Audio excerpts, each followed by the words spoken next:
Welcome back, everyone. We have reached at the end of our international symposium. Now we are going to start our session 10, a concluding session on Sundarbans roadmap to resilience.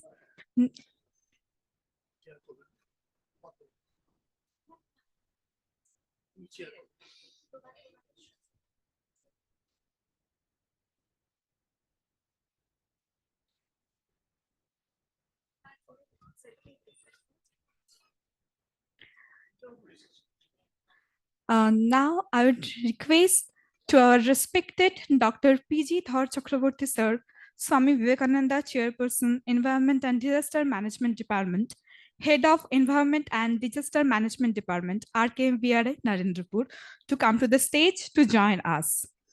Now I would request to all our panelists to come to the stage for the session. And our honorable respected Professor Andy Lodge, Director, Living Delta's Hub, School of Geography, Politics and Sociology, Newcastle University, UK, has already joined us in online mode. Welcome, sir, for the session. Respected Sri Rajendra Ratno, sir, IAS Executive Director, National Institute of Disaster Management, Government of India, has also joined us in online mode. Welcome, sir, for our session. Respected Sri Autry Bhattacharya, sir, IAS Additional Chief Secretary, Sundarban Affairs Department of Government of West Bengal, has also joined us in online mode. Welcome, sir, for our session. Now I will request to respected Dr. Kollan Rudra, Chairman, West Bengal State Pollution Control Board, to join us to the stage. Respected Dr. Jayanta Basu, sir, Environment, Documentation and Communication Expert, visiting faculty, Calcutta University, to join us to the stage. Respected Professor Sugata Hajra, sir, Formal Director, School of Oceanography, Jadavpur University, to come to the stage to join us. Respected C. Subhash Acharya, member of Sundarban Development Board, to join us to the stage. And our respected Sri Prabhat Kumar Mishra, sir, Additional Chief Secretary, Finance Department, Government of West Bengal, to come to the stage to join us.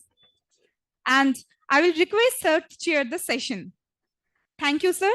And all our esteemed speakers and delegates has joined us in online mode. We're welcoming everyone to the session.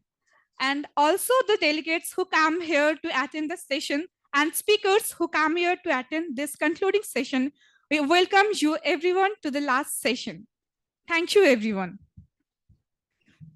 Now I will hand over the session to our respected C. Prabhat Kumar Mishra sir to chair the session and continue. Thank you, sir. It's over to you. So I'll present this and then. Okay, sir. Okay, sir.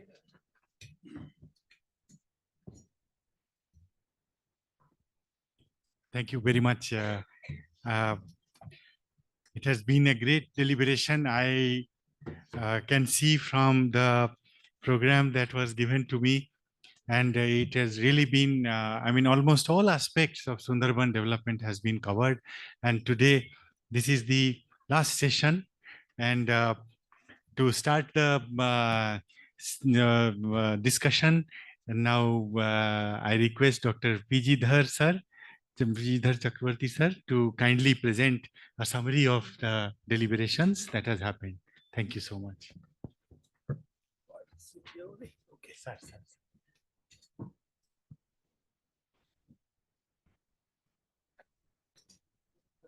Shall I put it on the screen?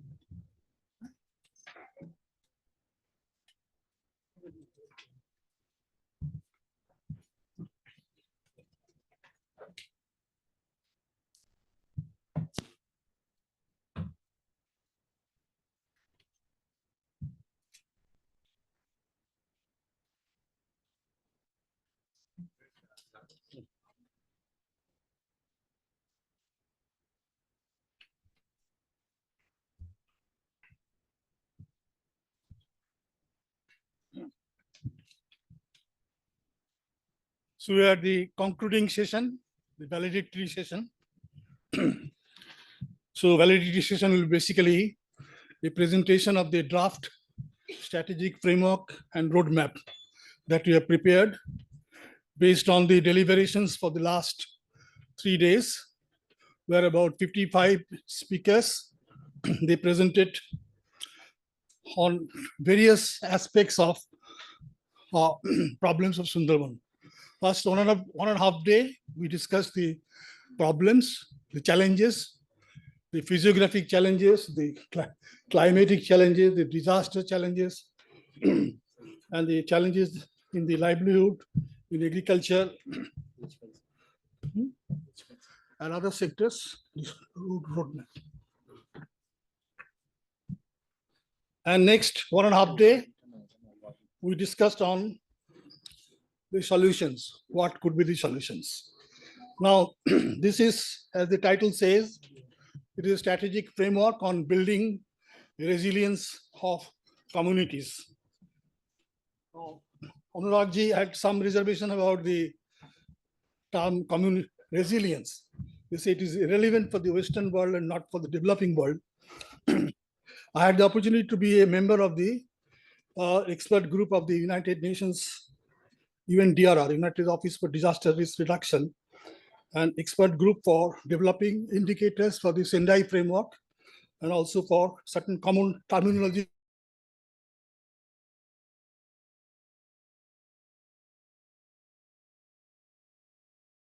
What is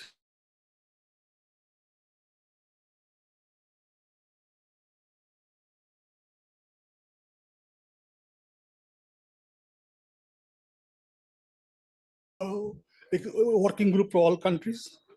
So we defined resilience as the ability of a system, community, or society exposed to hazards to resist, absorb, accommodate, adapt, transform, and recover from the effects of a hazard in a timely and efficient manner, including through the preservation and restoration of the essential basic structures and functions through risk management. And this also was endorsed by the IPCC. So the resilience has a larger connotation than adaptation. Resilience subsumes adaptation. But resilience is larger than adaptation because it is also to resist, to absorb, to accommodate, adapt, and transform, and recover. So I think the global framework for resilience is quite well defined, which is accepted by all the developing countries, 193 member countries of the United Nations. So I think there should not be any objection to our using the term resilience. It certainly doesn't restrict the scope for discussion or adapt, but rather it enlarges it. And secondly, our focus in this entire deliberation is on the community. So our focus is on the community. So we think that saving human being is very important because 2.5 million people living in these 9 isolated blocks of Sundarban are really facing through an existential crisis. I did not go to that. So we have developed this, and pardon me, there may be shortcomings in that because we have to work on it in a very limited period. In fact, I started work on it yesterday after my dinner. So I tried to put together all the different thoughts. There are a lot of conflicting thoughts also. I tried to reconcile it to come to a kind of a document which is consistent. So I'll be presenting that document to you. So we have divided this document into 10 different parts. One is the context, one is the challenges, one is the strategic approach, and then estuary management, mangrove regeneration, livelihood generation, disaster risk reduction, roadmap, implementation mechanism, monitoring and evaluation. Now the context is very well known to you. One page. Make it.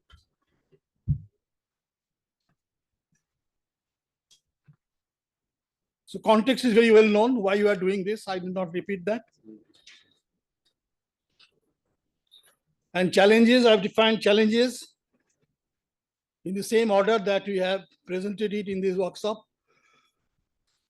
The physiographic challenges, the loss of land mass, loss of mangrove, land subsidence, river sedimentation, salinization, climatic challenges, rise in temperature, uncertainties in rainfall, sea level rise, cyclonic storms, socioeconomic challenges, dwindling agriculture, declining fisheries, loss of livelihoods, distressed migration, unequal burden of works on women, rising levels of poverty.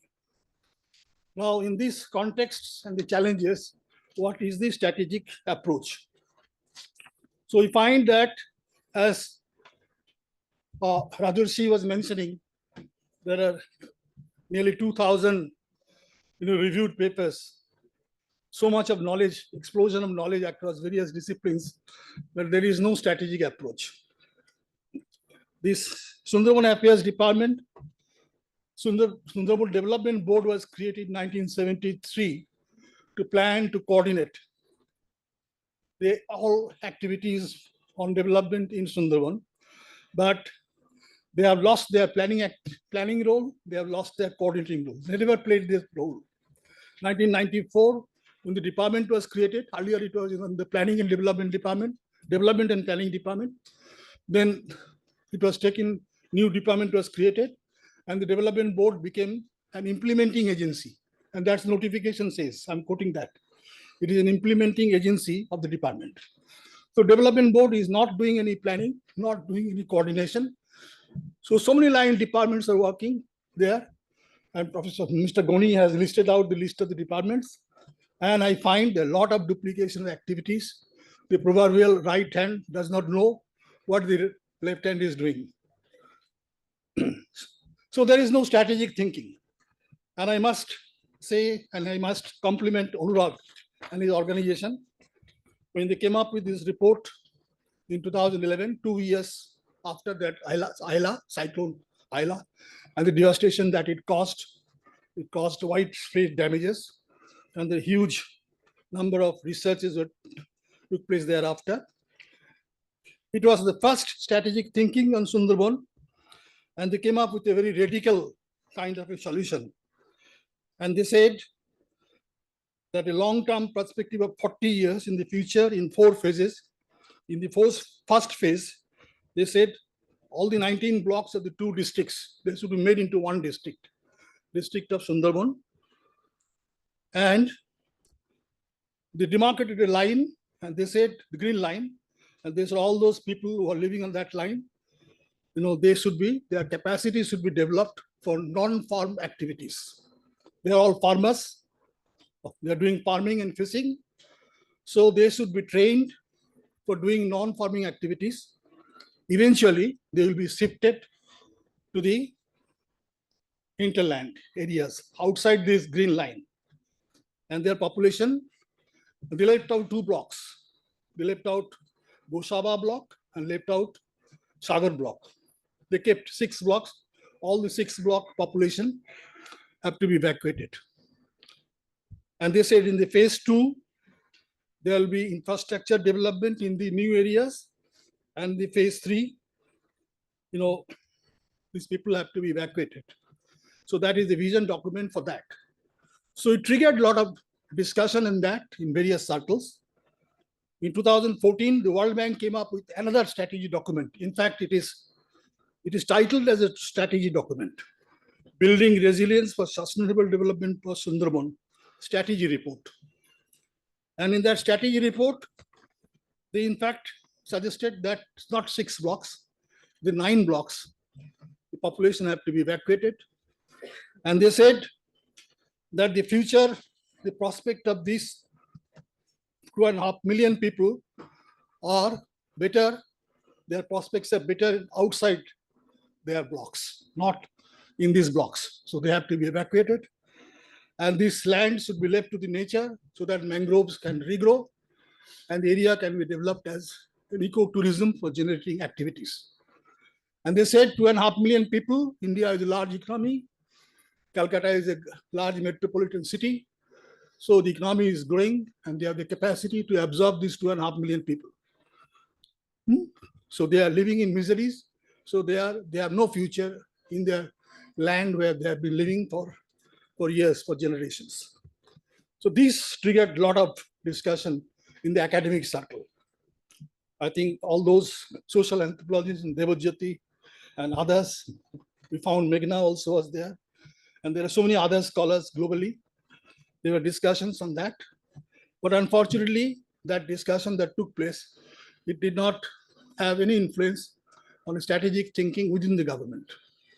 So the government, they kept on following the same business as usual approach.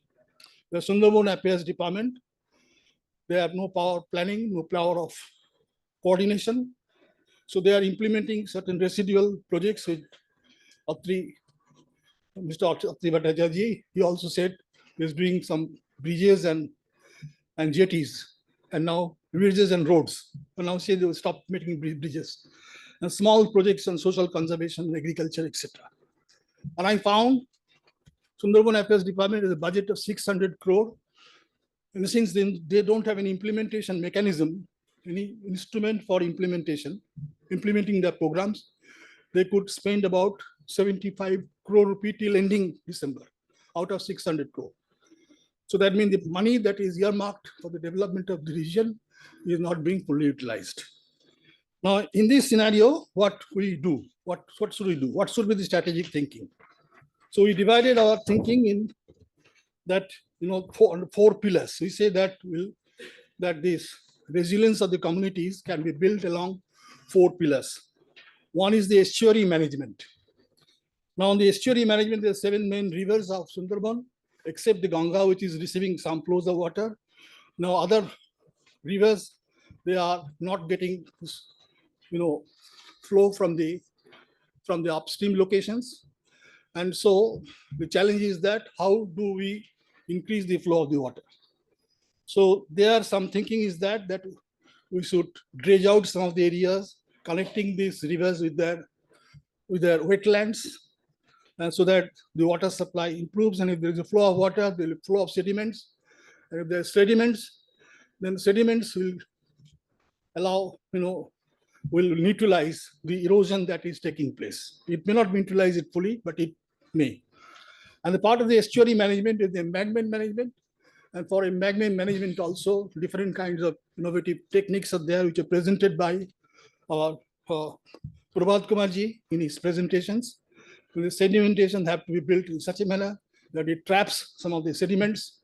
And, and between the 2 layers of embankments, the sediment can be trapped, and automatically mangroves will grow. And there are so many other innovative ways of doing that.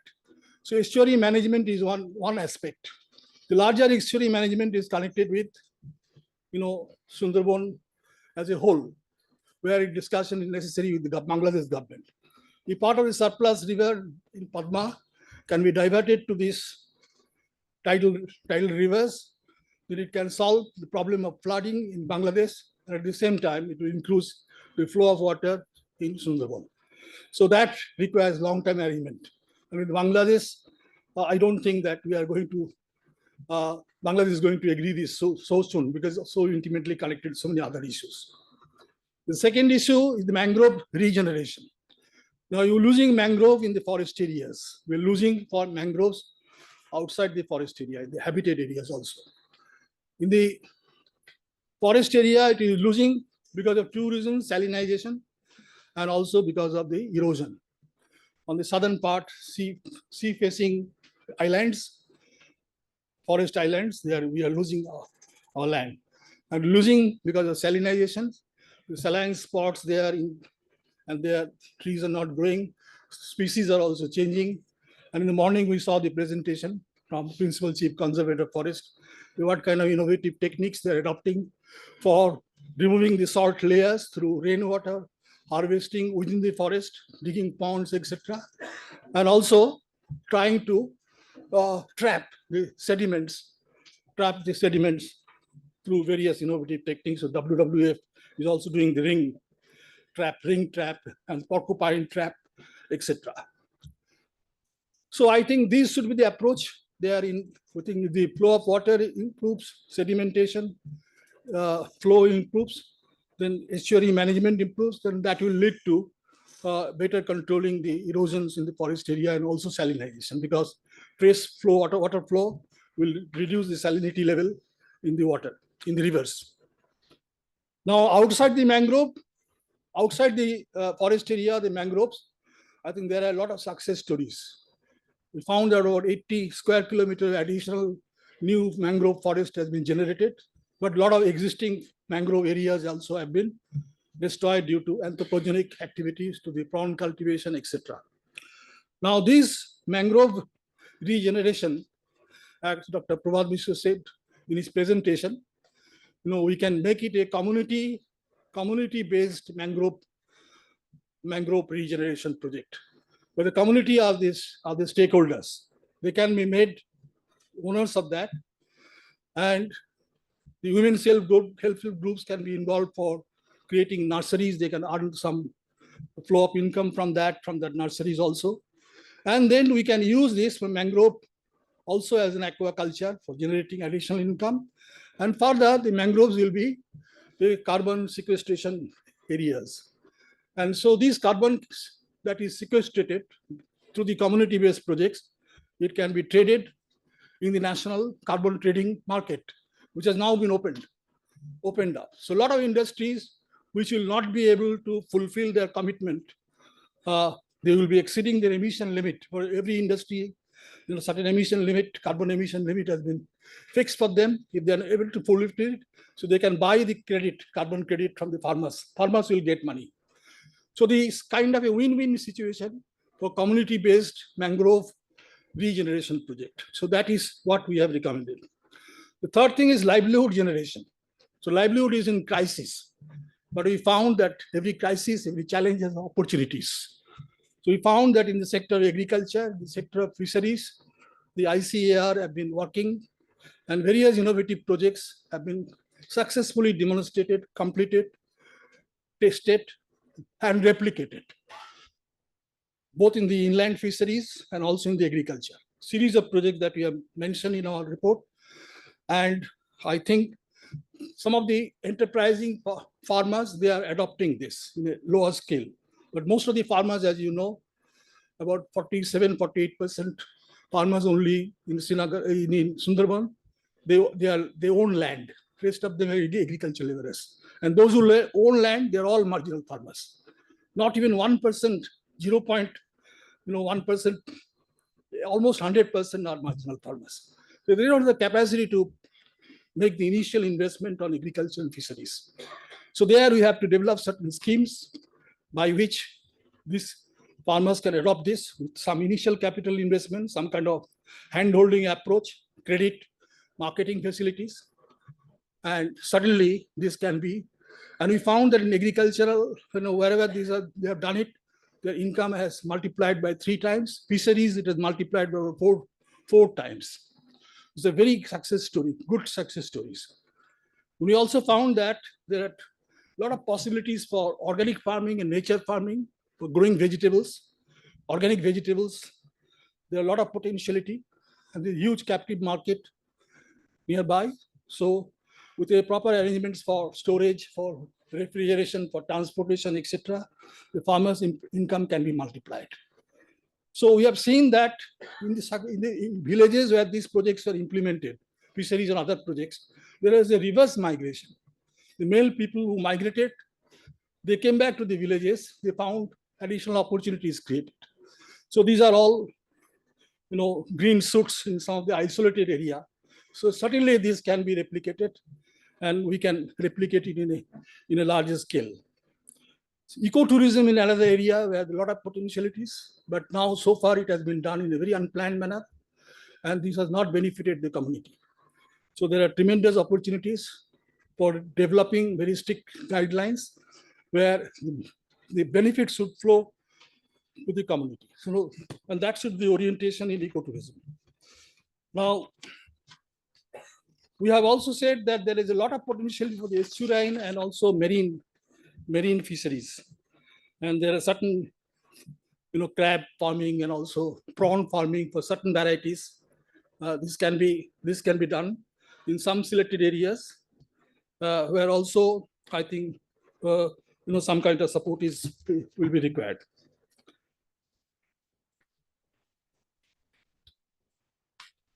So I think with this combination of that, agriculture, fisheries, tourism, etc., new livelihood opportunities can be created, and people will not be distressed to migrate. But we have also said that there will be still certain islands where people, which are in a bad shape, 3-4 islands, Goramara, etc., which are beyond any redemption. We cannot just so the population of those islands, they have to be evacuated. But after a very thorough research, to be and the migration of the compulsory migration, compulsory resettlement, that will be the last resort. After we have explored all possibilities and found that there is no future for them from these selected areas, for 2-3 islands maybe, we should evacuate them at this stage. And other islands, we find these are not at all at the tipping point. There are poverty, and poverty is not the result, not due to the climate change. Poverty is due to certain structural reasons, structural injustices, for malgovernance, and the huge scope for improving this, and we can improve their socioeconomic conditions. So that is what we have said this report. And the last pillar, that is disaster risk reduction, we find that there are practically nothing has been done.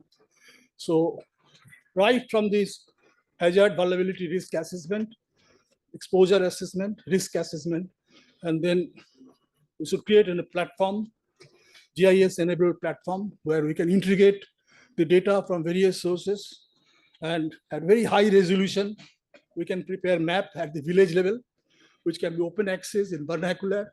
Local communities can access, and they can see the dynamics of the risk emerging from the climate change, from sea level rise, from the cyclonic storms and floods and other hazards of that area.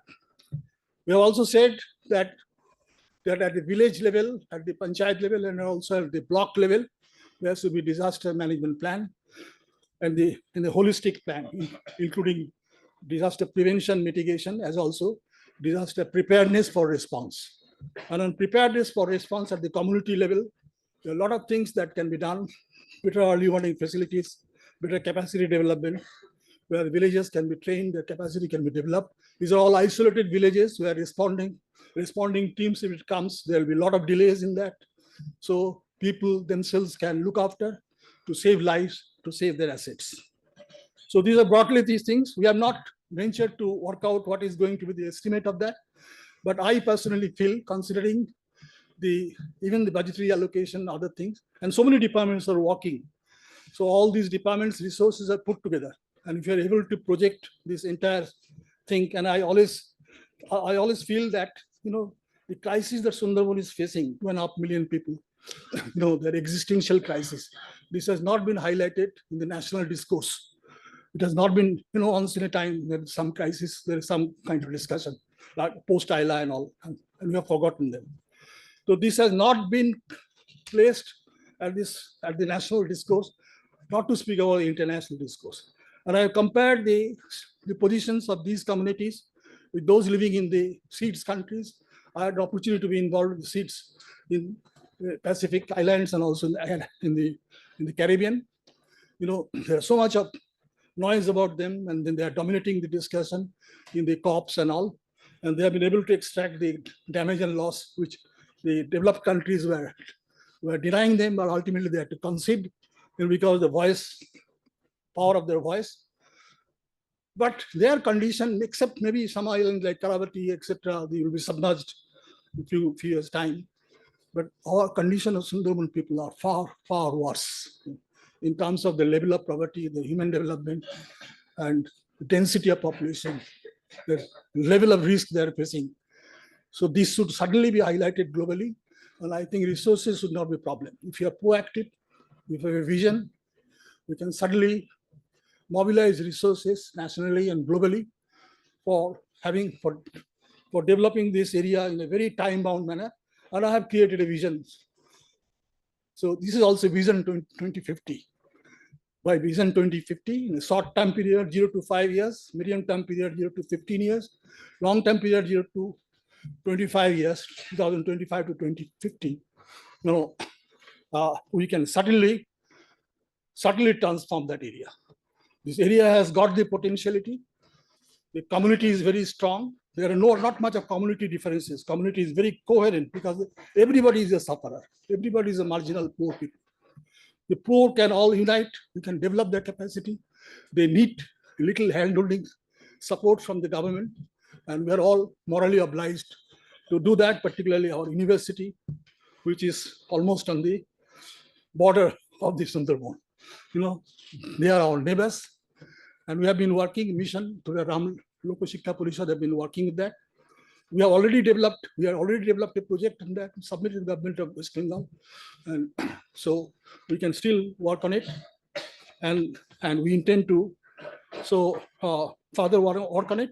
This is a draft document.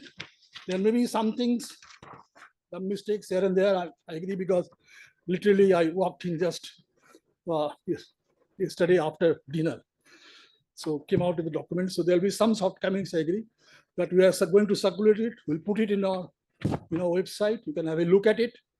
So there will be a lot of comments today, which I'll take note of, and thereafter we can consolidate this and come out with the final document, which we will be presenting to Honorable Chief Minister of West Bengal for consideration. So thank you.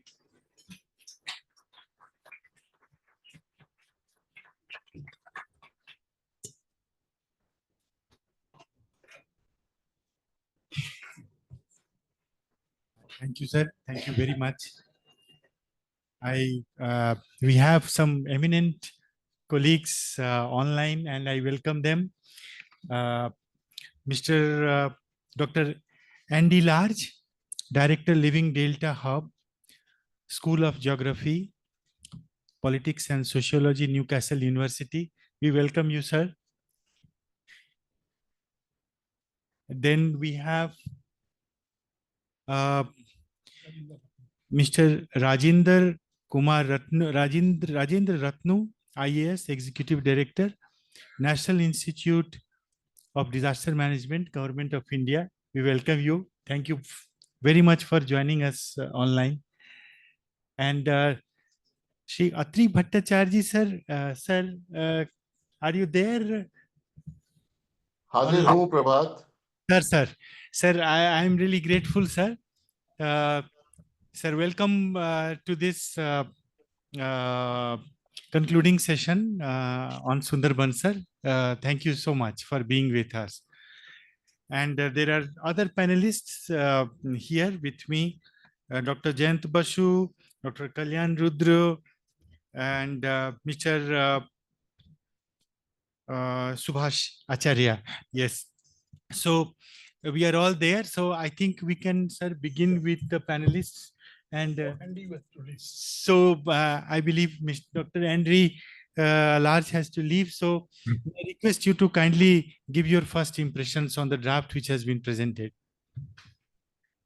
Thank you very much, Chair, and thank you everybody for inviting me. I don't have to get away so quickly, which is good news. I'll be hopefully able to stay with you a bit longer. Delighted to be invited to the symposium. Very sorry I couldn't actually be there in person, but I'm very pleased that colleagues and friends of mine from the hub, Indrajit Pal, Toon Gush, and Suvanik Roy are there. I've seen pictures of them enjoying the proceedings, and it seems to, looking at what arrived on my email this morning, it seems to have been a very productive few days, and congratulations to everybody, and particularly the organizers for pulling together a draft in such rapid time. I'm sure you've heard about the Living Deltas Hub. I won't go on too long. I won't speak for too much time at all, and then I'll let others speak, and then I can come back in. But Living Deltas Hub which is just in its concluding phases of its what we call our first iteration, which is the 5-year funding period from UK Research and Innovation under the Global Challenges Research Fund. Has now pulled together its 5-year report and also calls for action on our website on www.livingdeltas.org. We've published a series of calls to action. These have just been expanded to 7 on our website. So please pop on there and have a look at those, because a lot of those chime exactly with what you have in your report, which is great news. I think it's really important that with the same messages are coming out. I say the first iteration. In a month's time, we have a summit in Thailand again. Indrajit Pal and colleagues are organizing this at AIT to drive forward a new United Nations Convention for the Conservation of River Deltas. And I'm pleased that colleagues from India and Bangladesh are going to be heavily represented at that conference. And again, a lot of what we'll talk about in 1 month's time will actually chime hugely with what's written here. I think there's a lot to take away from it. I won't go over what has just been summarized so well in terms of what is mentioned, but the report clearly addresses what we might call compounding risks of climate change and socioeconomic development. That's key, because there are huge and urgent challenges for the lives, livelihoods, land and land resources of deltas. And at the same time as we recognize that the physical system is changing, we know that the human resources and capacities in these delta landscapes need maintaining and strengthening.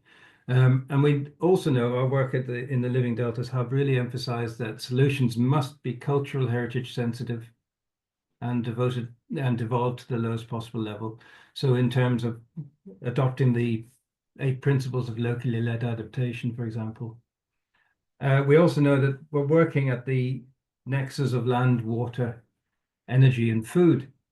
And so actions need to better understand the drivers and spatial temporal dynamics of change. And again, I see from the schedule and from the report that a lot of work has concentrated on that.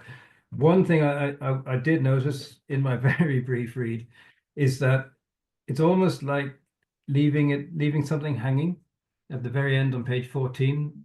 There's about 3 lines on monitoring, and monitoring, I think, is highly important.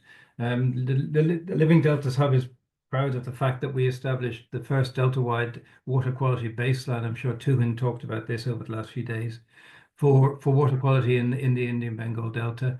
And then we tried to merge that or standardize that as best we could with what was being done in Bangladesh, but also to learn from our colleagues in North and South Vietnam as to what sort of needed to be understood and what sort of patterns are emerging for tropical rivers in terms of changes in pH, saline intrusion, etc.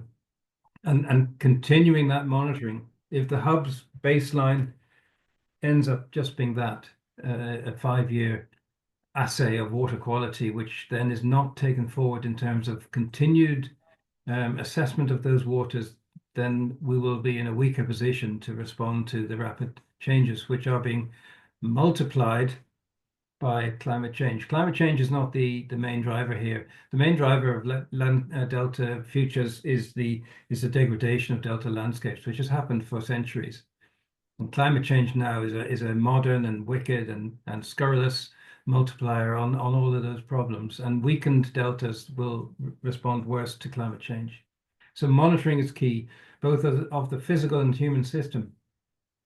We need scenario development, which is mentioned here in terms of disaster risk reduction, but that all needs improving, and certainly in the case of the Sundarbans, it needs to be transboundary in nature. And I'm pleased to see that was recognized in the chair's introduction to this plenary session, that needs to be taken into account.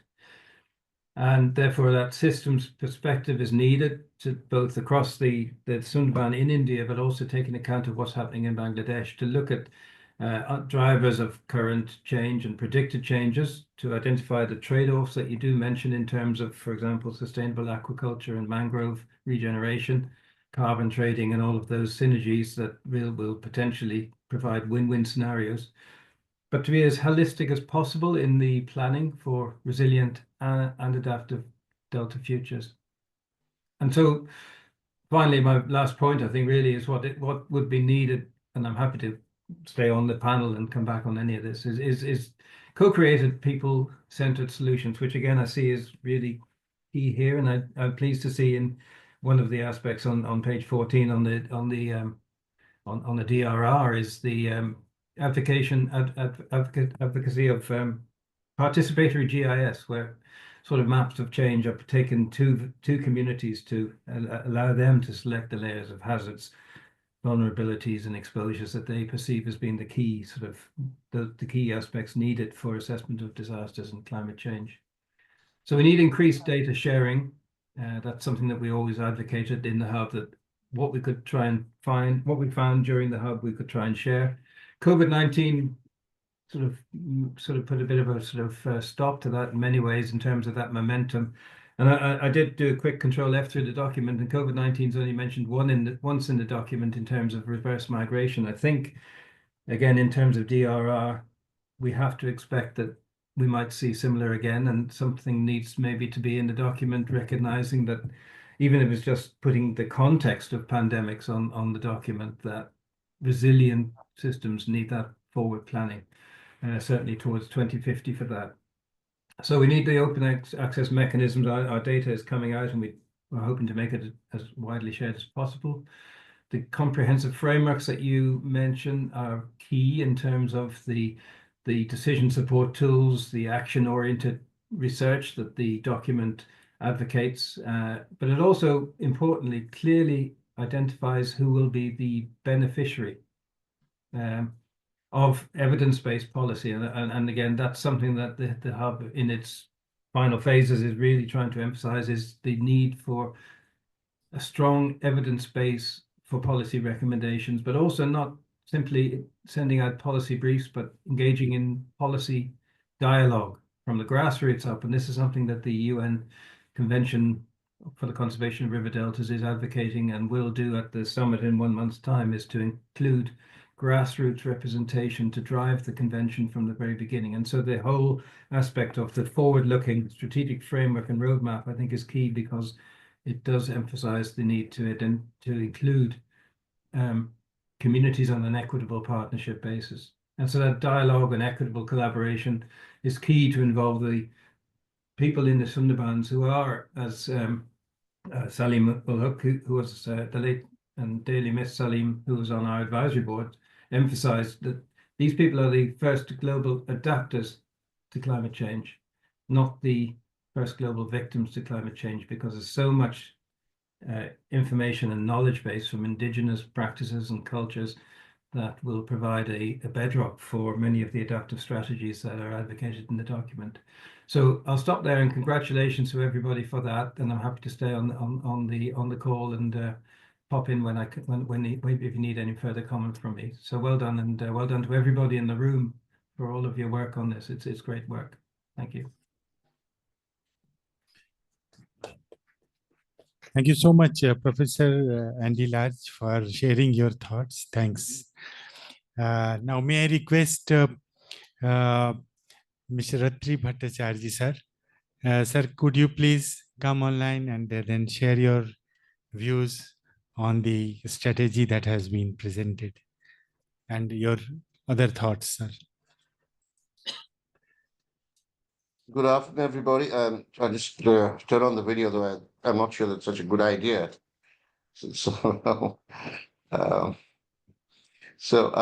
Good afternoon. First of all, my sincere thanks to Professor P. Chakraborty and the team for putting the symposium together.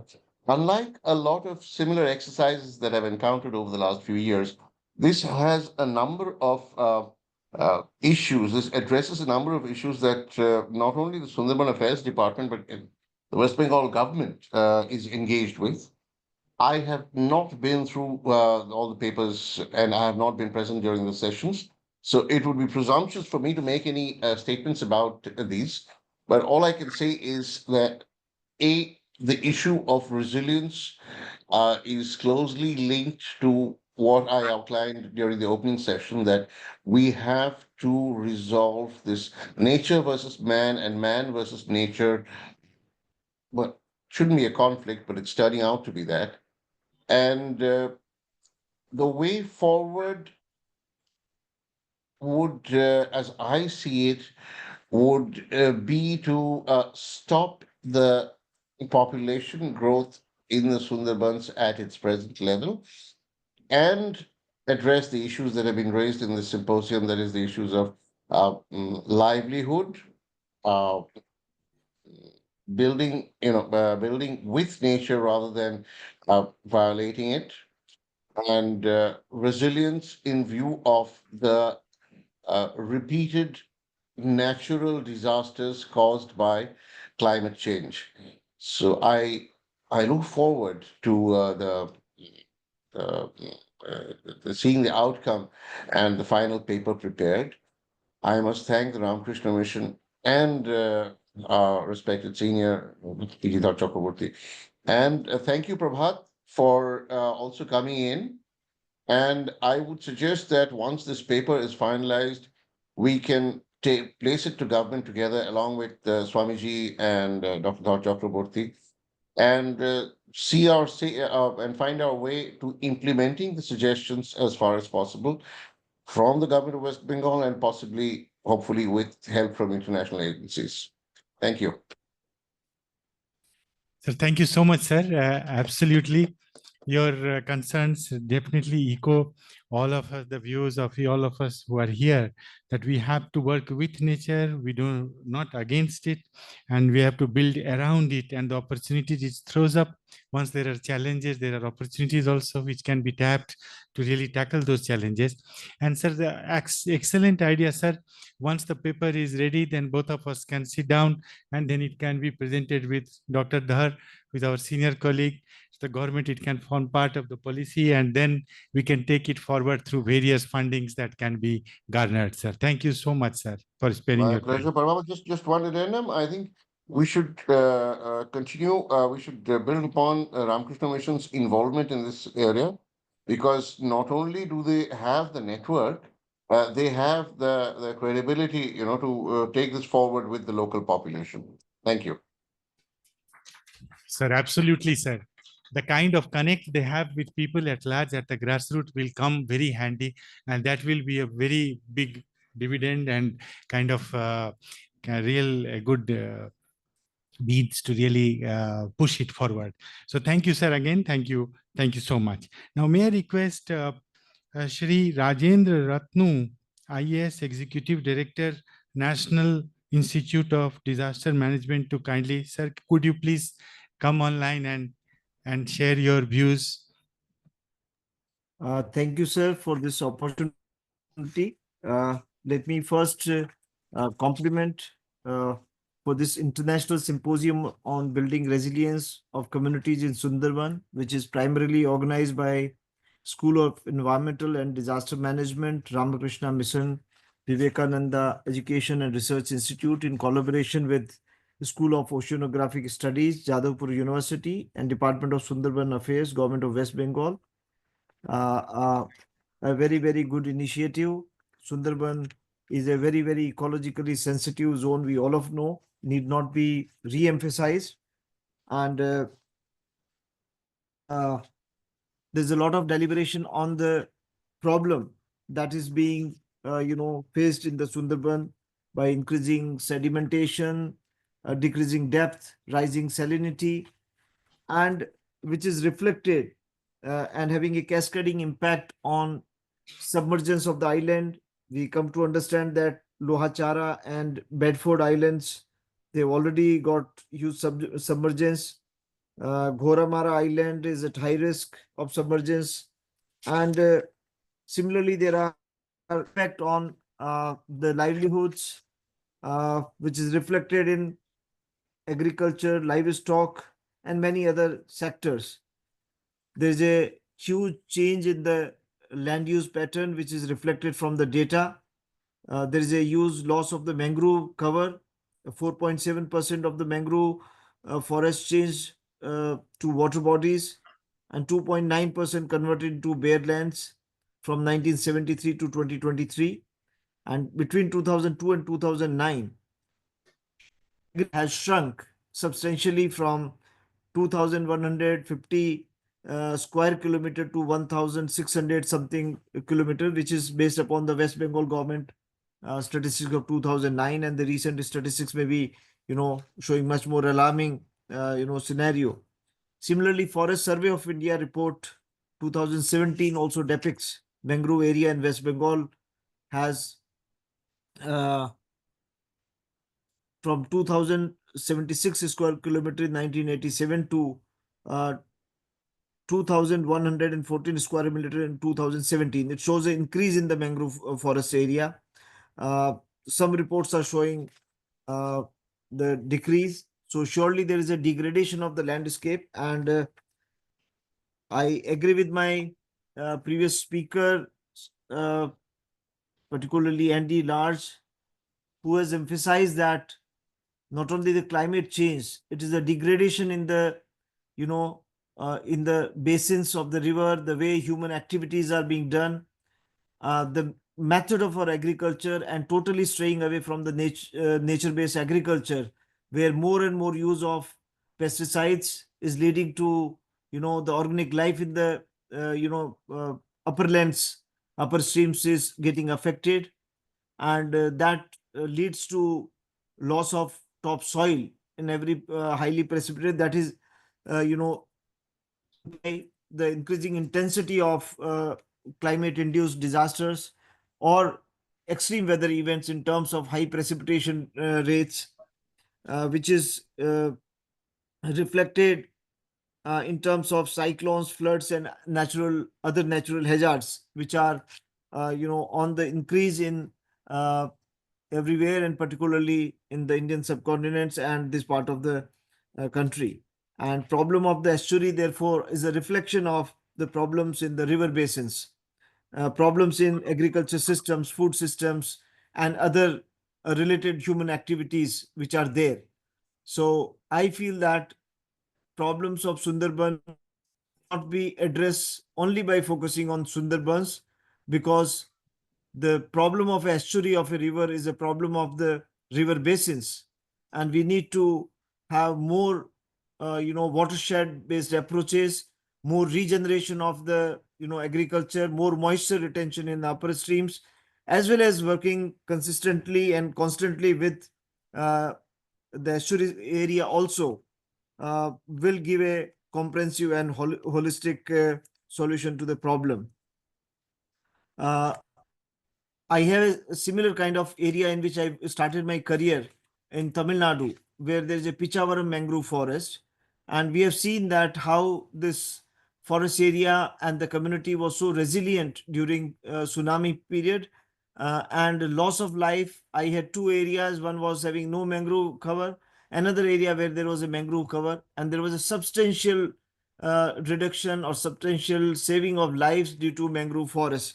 So it is need not be emphasized more on that. But the point I'm trying to drive is that as a recovery mechanism, also there was a huge emphasis on restoring these mangrove forests, building the livelihoods, the tourism around that, and that has helped to rejuvenate the ecosystems there. So similar approach, I think we require to break silos of government, as the Chakravarti Sahab has rightly told that left hand doesn't know what the right hand is doing, and therefore it is very, very important that anything which is needed, I think we already have all the departments. What is needed is a convergence, and I'm happy to note that there is a Sundarban Affairs Department is there of Government of West Bengal. I think this department alone cannot do. The department has to be a focal point to coordinate all the activities of the line departments in that area, so that some meaningful interventions they can be done. Regional planning and livelihood rehabilitation and alternative job opportunities. As my experience of post-tsunami rehabilitation in these mangrove areas, where we have done many additional activities on livelihood of fishermen folk related to crab fattening, the floating cages, etc. were given, seaweed farming, similarly inland fishing, ornamental fishing. These were all supplemented the income of the fishermen and the coastal communities. So similarly, appropriate strategies as appropriate to this region can also be adopted. And Sundarban region can also be classified, or I don't know whether they're already existing classification according to vulnerability that can also be classified, so that we give more focused attention to those areas which are highly vulnerable. The forest has to work with other departments. Sometimes forest department thinks the communities to be enemy or communities to be at loggerhead with them. Without communities involvement, these kind of initiative, even afforestation or the mangrove plantation, cannot succeed. Therefore, constant engagement with the community is a need of the hour. Nature-based livelihood opportunities, economic opportunities beyond nature-based livelihoods, invest in infrastructure and education to non-agriculture. Other employment opportunities can also be around tourism, sustainable tourism initiatives to generate income without harming the ecosystem. We also need to strengthen the disaster risk, disaster management system with having appropriate early warning systems. We have these days, many of the states have come up with systems of real-time forecasting where they can predict the submergence kind of model. Latest geospatial technologies, topographic maps with the legacy data as well as the real-time data can develop the models which can disseminate the early warnings during various disasters, heavy rains as well as cyclonic area that which are need to be so that emergency evacuation plans and other things can be planned in a better way.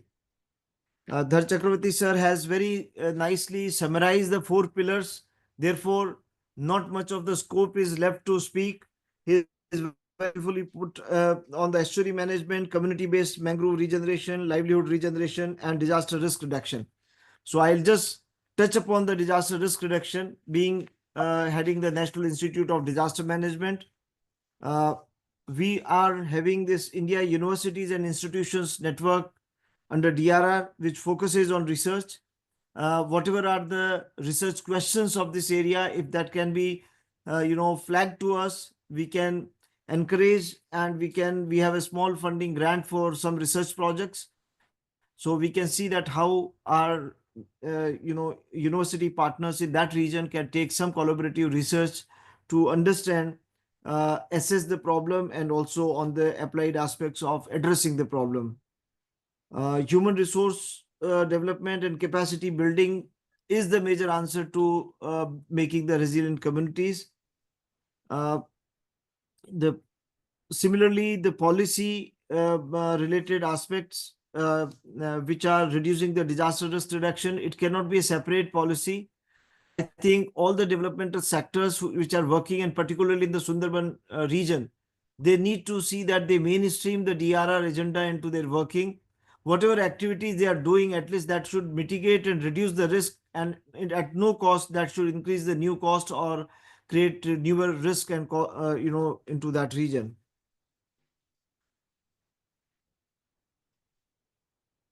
NIDM will be happy to work with the government of West Bengal for training programs, organizing specialized training programs for the local governments, disaster management teams, and community leaders focus on Sundarban specific disaster management challenges. We also need to focus on community-based disaster management, and to make that any technology fails, but if the communities are trained and the last mile capacity gap is bridged, I think they can face any kind of challenge. Similarly, integration, as I already told, the integration with the development planning is very, very important.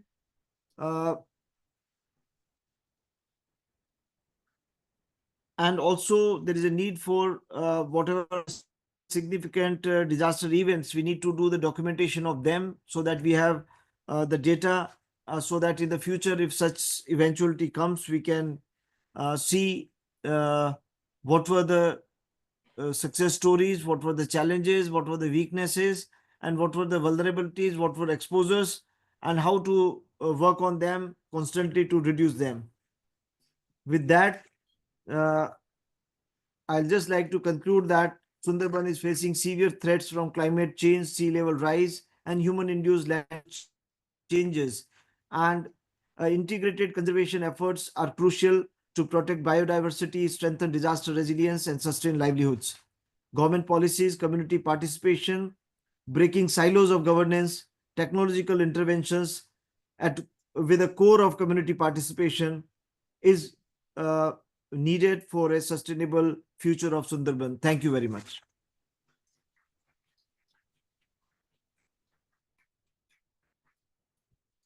Thank you so much, Mr. Ratnu. Now, may I request you, Shri Dr. Kalyan Rudra sir, to share his views. At the outset, I must congratulate Dr. P.G. Dharchoudhury for spending a sleepless night and preparing such an excellent document. But for further strengthening of document, I was quickly looking at it. So one important issue I would like to add separately is the strengthening of the embankment. Embankment are treated as lifeline of Sundarban. Geographically, we can divide the embankments of Sundarban into 4 categories. One is narrow embankment having riverside and landward side slope about 34 degree. Crest is about 1.5 meter. It looks like a equal angle triangle, very vulnerable, but people also walk over it. This is also means of communication. Second is the crest is about 2 meter, little wider, and riverside slope is 26.6 degree, and landward side slope is 34 degrees. And third one is crest is 2.5, further wider, and the riverside slope is 24 degree and landward side is 27 degree. The last one, which is popularly called Aila Bandh, this is supposed to be the most resistant. It has a width of about 4 meter and riverside slope is about 18 degree and the landward side is 27 degree. So these had absorbed the thrust of the subsequent cyclones, but these are hugely expensive. And if my memory serves me right, it cost about 13 crore for 1 kilometer. It's hugely expensive. But we shall have to go further for the indigenous technology. What my friend Anurag and also I also believe that if we can reach up to the scoured depth below the water, that will help. And we may have some indigenous technology of strapping the sediment thereon so that it can give some additional protection. Further, we can cover this embankment, earthen embankment, which are loose with geofabric jute, and so that it can, the natural slip, the gravitational slip is further protected. We have about 1800 kilometer effective embankment, I mean, which are protecting the villages. And we have identified, with the help of my friend Mr. Misro, 207 stretches having a length of about 324 kilometers, which are most vulnerable. I said yesterday, these are mostly east-facing concave sites. We should lay special emphasis on protecting this embankment. So this 324 kilometer embankment within the 207 stretches, this should be protected first. And a vegetative buffer, if spaces are available, we can put there. That can also help. Second is the sea dikes, sea facing. We have about Sagor, Bokkhali, Mousuni, Namkhana G plot, which are habitable island, having a total length of about seaside length of about 30 kilometers. All type of onshore intervention, what irrigation department did not work to the level of expectation because of the huge thrust east collapse. There is a proposal when Sir had been the Environment Secretary. You remember the IIT Chennai came forward with a proposal of offshore intervention. But offshore intervention is again hugely expensive. But what we can see for this 30 kilometer, we can try to create with the help of some foreign agency, funding agencies, some intervention at certain interval, maybe 1 kilometer, then a gap, then another interval. This offshore intervention will not only absorb the thrust of the cyclonic storm, further, it will help to strap the sediment load. Apart from that, we have further proposed 2 parallel dikes with cross dikes in between. But in all cases, if we want to create a buffer, vegetative buffer, land is most serious issue. Sir, in the last meeting of the CRZ, we have proposed a CRZ zone of 100 meter, which will be no construction zone. So that if we need to realign the embankment, with that area can be used for. It was proposal of my friend, and we have accepted in the last meeting of the CRZ. Lastly, one major issue I like to flag here, I strongly believe that Sundarban needs to be redefined. Some of the areas are extremely urbanized. Those are still described as Sundarban. একটাও গাছ নেই, সেটাও Sundarban. We need to redefine it. At least this conference, this meeting should propose to the government that we need to redefine Sundarban. That's one paragraph in this policy document. I would highly. I want to do this. I will do this. Yes. So you believe that you only 9 blocks Sundarban? Yes, I prefer that. Lastly, sir, we had been working with the WWF. It is since it's climatically extremely vulnerable, and we have cases in NGT where spills from what they call kata tel, adulterated fuel, that creates a huge problem. So we want to convert all these boats into electric ferry boats. This can be a policy document, and that will also help. It is not an expensive solar power driven. So these are my main issues what I would like to add in this policy document. If you want, sir, I will write it. Sir. Thank you all. On the embankments, actually, there is a paragraph. Yes, but that estuarine embankment. But I want special emphasis on riverine embankment. But those are the lifeline of Sundarban. We can't do without those.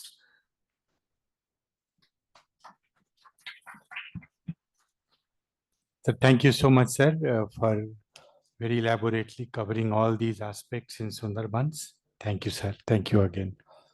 Now, may I request Dr. Jayant Basu, Environment, Documentation and Communication Expert and Visiting Faculty, Calcutta University, to share his views.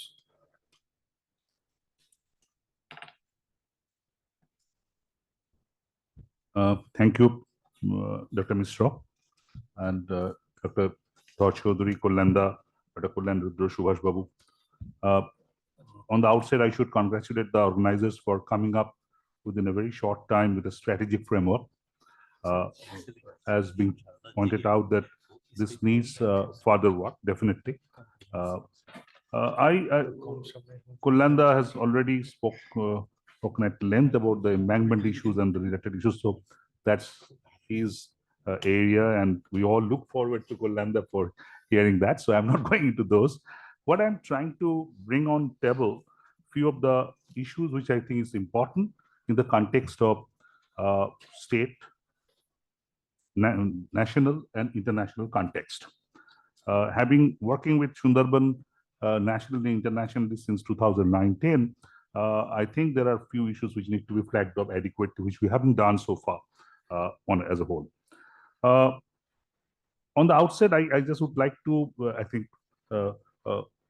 O3 Bhattacharya was there, Additional Chief Secretary, pointing out livelihood issues and all. I'm very happy to share with you that 2 reports are presently being in preparation with UNICEF kind of part of it, and also Government of West Bengal's Disaster Management Department. They want a report on community-based disaster management in Sundarban, and another is livelihood, which there's 2 set of meetings. One meeting with the Sundarban Development Minister and the Secretary, O3 Bhattacharya. Another set of meeting with the Disaster Management Minister and the Secretary. And it has been decided that 2 reports will be prepared, short, quick reports. Presently, I'm working on those reports, and we hope that those reports can find out some ways and means. Professor Tuhin Ghosh is here. We are also discussing at length about it. So I really look forward to all of you, because I understand this particular conference over the last 3 days has a gamut of speakers and experts on Sundarban.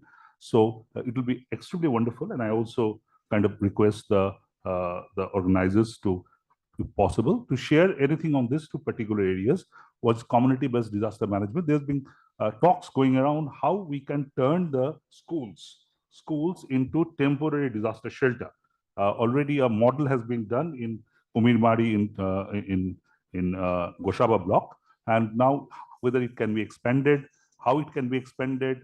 The disaster management secretary was saying that how we can ensure that, or we have to have that input, that whether they are above the flood level and all those kinds of things. So these are being in preparation. Another issue as I would like to flag off, I don't know whether it has been discussed in this conference for the last 3 days, was the loss and damage issue. I think when internationally we are talking about the Sundarban and climate change, one most important aspect is now the loss and damage. As you know, that along with adaptation and mitigation, loss and damage is now the very important tool, important pillar of the entire global work on the vulnerable areas.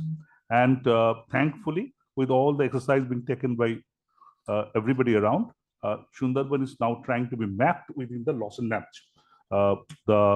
There is a committee, UN Transition Committee, and the UN Transition Committee member, Mr. Harjit Singh, he has been to Sundarban, both Indian Sundarban and Bangladesh Sundarban, and now the Indian Sundarban is being put up into the map. And the most important thing is now this loss and damage in the last conference, Kulanda, is now have a formal structure. With World Bank has been given the responsibility of manning its resources for the next 4 years. And what has also happened that even the community from Sundarban can directly apply under loss and damage. They don't need to go necessarily through the Government of India protocol. So it's a different kind of structure. It's an evolving structure. And after 3-4 years, a complete new secretariat for loss and damage is going to be formed. So I think we should take opportunity of that. And for that opportunity, we need to figure out what are the loss and damage. So for that, now a report is also being prepared of the loss and damage in Indian and Bangladesh Sundarban. Few of us are working in Indian Sundarban. As per an UN guideline, there's a UN guideline how you measure the loss and damage. Not only the economic loss and damage, also the non-economic loss and damage. The tribal community who are losing their titles, who are losing their livelihoods, the education, the health are all coming under the non-economic loss and damage. So, and in Bangladesh, a very important kind of expert group, they are working on Bangladesh kind of Sundarban's loss and damage.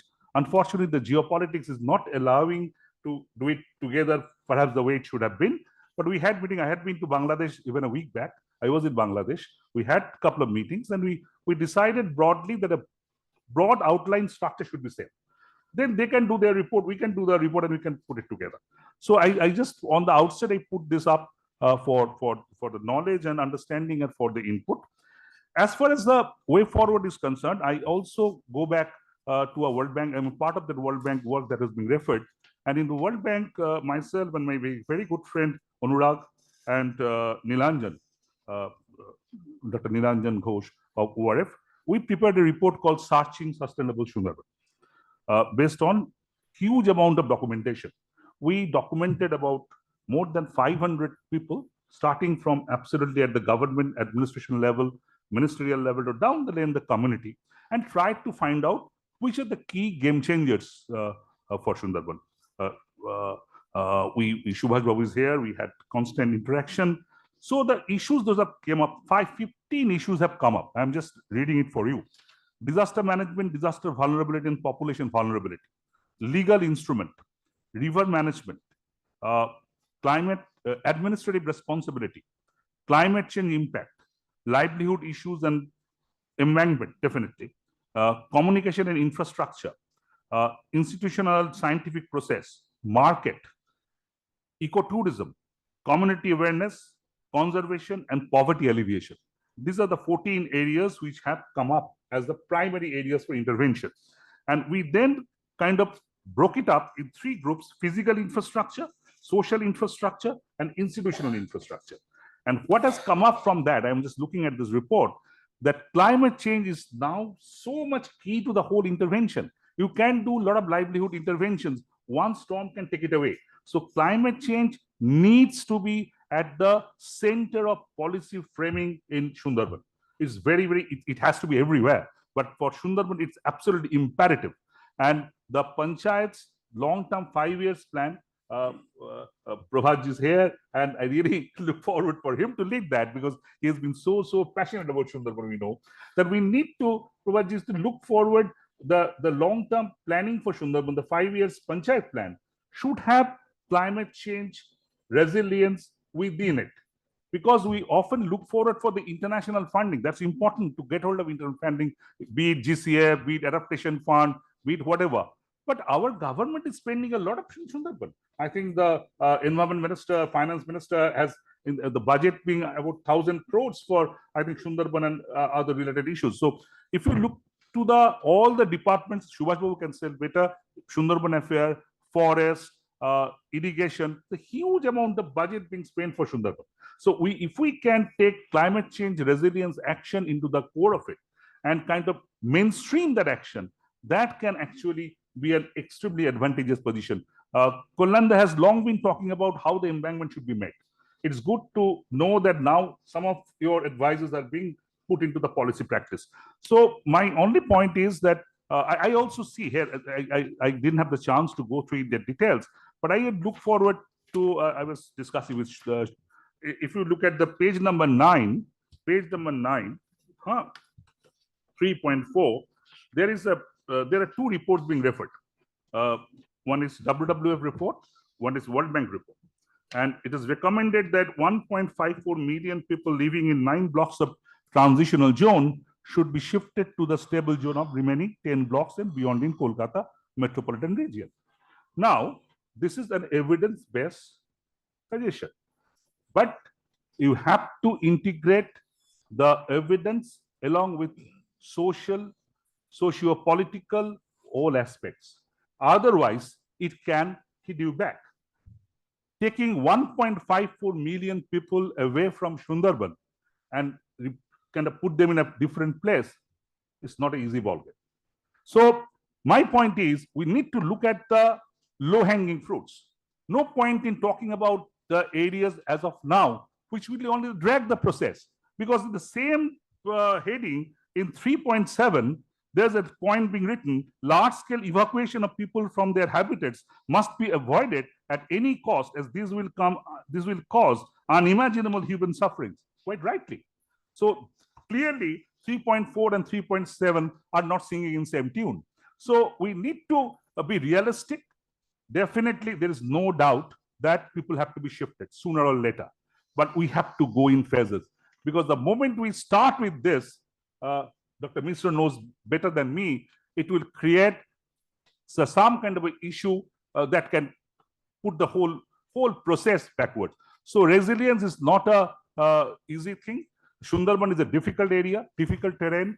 Government leadership with non-profits, with experts, everybody have to look together. And also we need to leverage and maximize the international support. If Africa, if you, I was just looking at the data, if you look at the UNFCCC AR6 report, AR5 report, they are putting up the small island countries and their vulnerability to climate change. You compare that with Sundarban, our vulnerability is much more than the smaller countries we talk about. But we don't talk it in the global platform adequately, because Sundarban is split politically between India and Bangladesh. From 2019, we have been trying to talk together. We had meeting in Paris where Environment Minister of India and Bangladesh being part of it. We had talk in West Bengal Pollution Control Board around 2009-10. Then in the 2014, we had meeting in Assembly. Kolanda actually spoke in that Assembly meeting where about 40 MLAs were there, Kolanda, with several ministers and World Bank. So push the agenda. Now, I think the time is right. We have to have a holistic strategy, pragmatic, and let us prioritize the low-hanging fruits. No point in kind of going for something which is difficult, which will be pushing the whole thing back. So I think that's few of the points I want to make. is a very important document, sir, you have created. Really would like to go through that and kind of give further feedback. Thank you.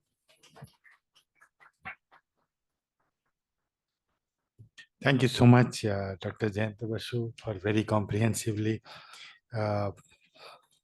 including and covering all the aspects. And now may I request Sri Subhash Acharya to share his views. He has been member for Sundarban Development Board. He is member of Sundarban Development Board. At the outset, I must congratulate the organizers for giving me a scope for speaking here from the platform. I, being a man from Sundarban,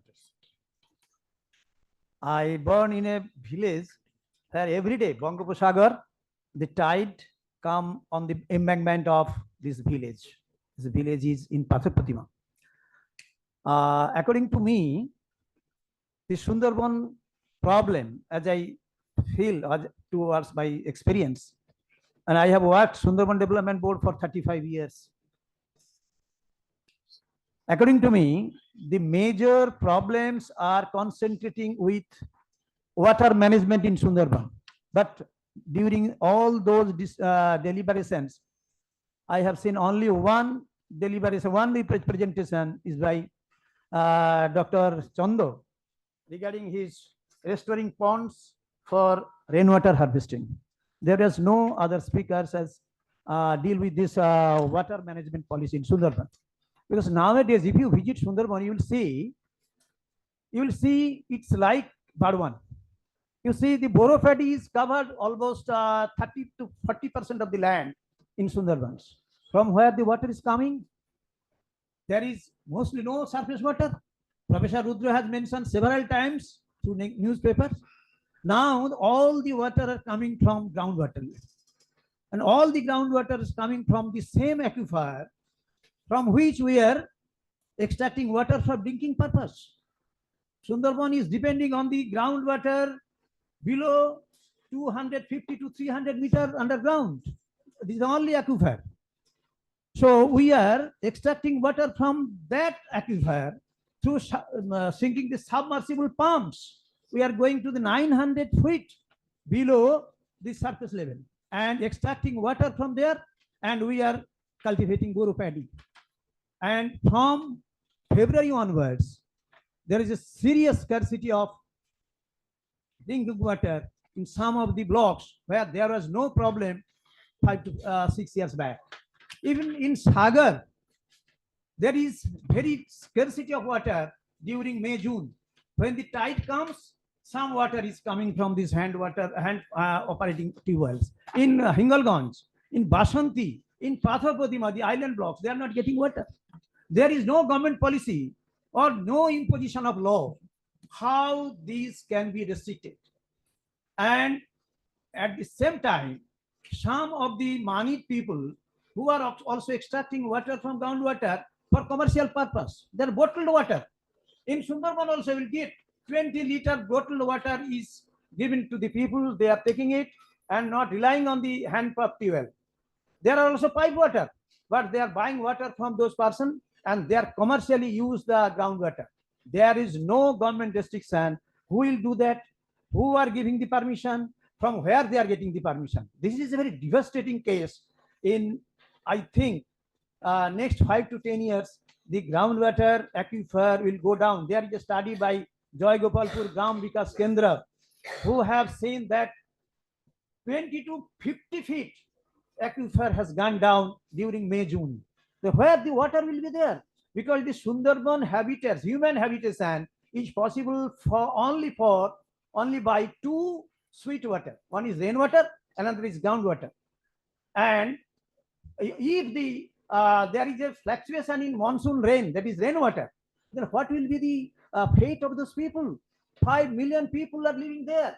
You will see in Canning 2, this is a very near to Calcutta, Jivontola, Deuli. There is scarcity of water because almost 80% of the land bring under boro cultivation, and they are extracting water from the underground aquifers. No one is looking after them. And in this report or in this deliberation, we are nothing about this water management.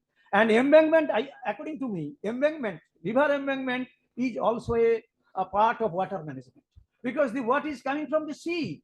We want a barrier to keep the water away from ingression of the villages. So if the water is managed like anything, so the habitation will save. What Professor Rudra said, we want embankment. And there was one example to us. That is Isla embankment. There is I have a study, detailed study and village-wise study, Mauja-wise study with me, that is entrusted by Sundarban Development Board to me to give a paper, which village, which Maujas and which river embankment is vulnerable. I have prepared the report. I have given it to the authority, Sundarban Development Authority, but nothing is done. There is no need to 1,000 or 2,000 or 3,500 kilometers of embankment to repair or to rebuild. There is only 300 kilometers of embankment can be strengthened, and which can save the habitation entirely in Sundarban, which Professor Rudra has said earlier. So it is not a matter of huge money spent for a 1 year, one financial year. It can be phased out. It can be in 5 years, so that it is only 100 or 1,000 crore required for this purpose. And Dr. Mishra has prepared one plan.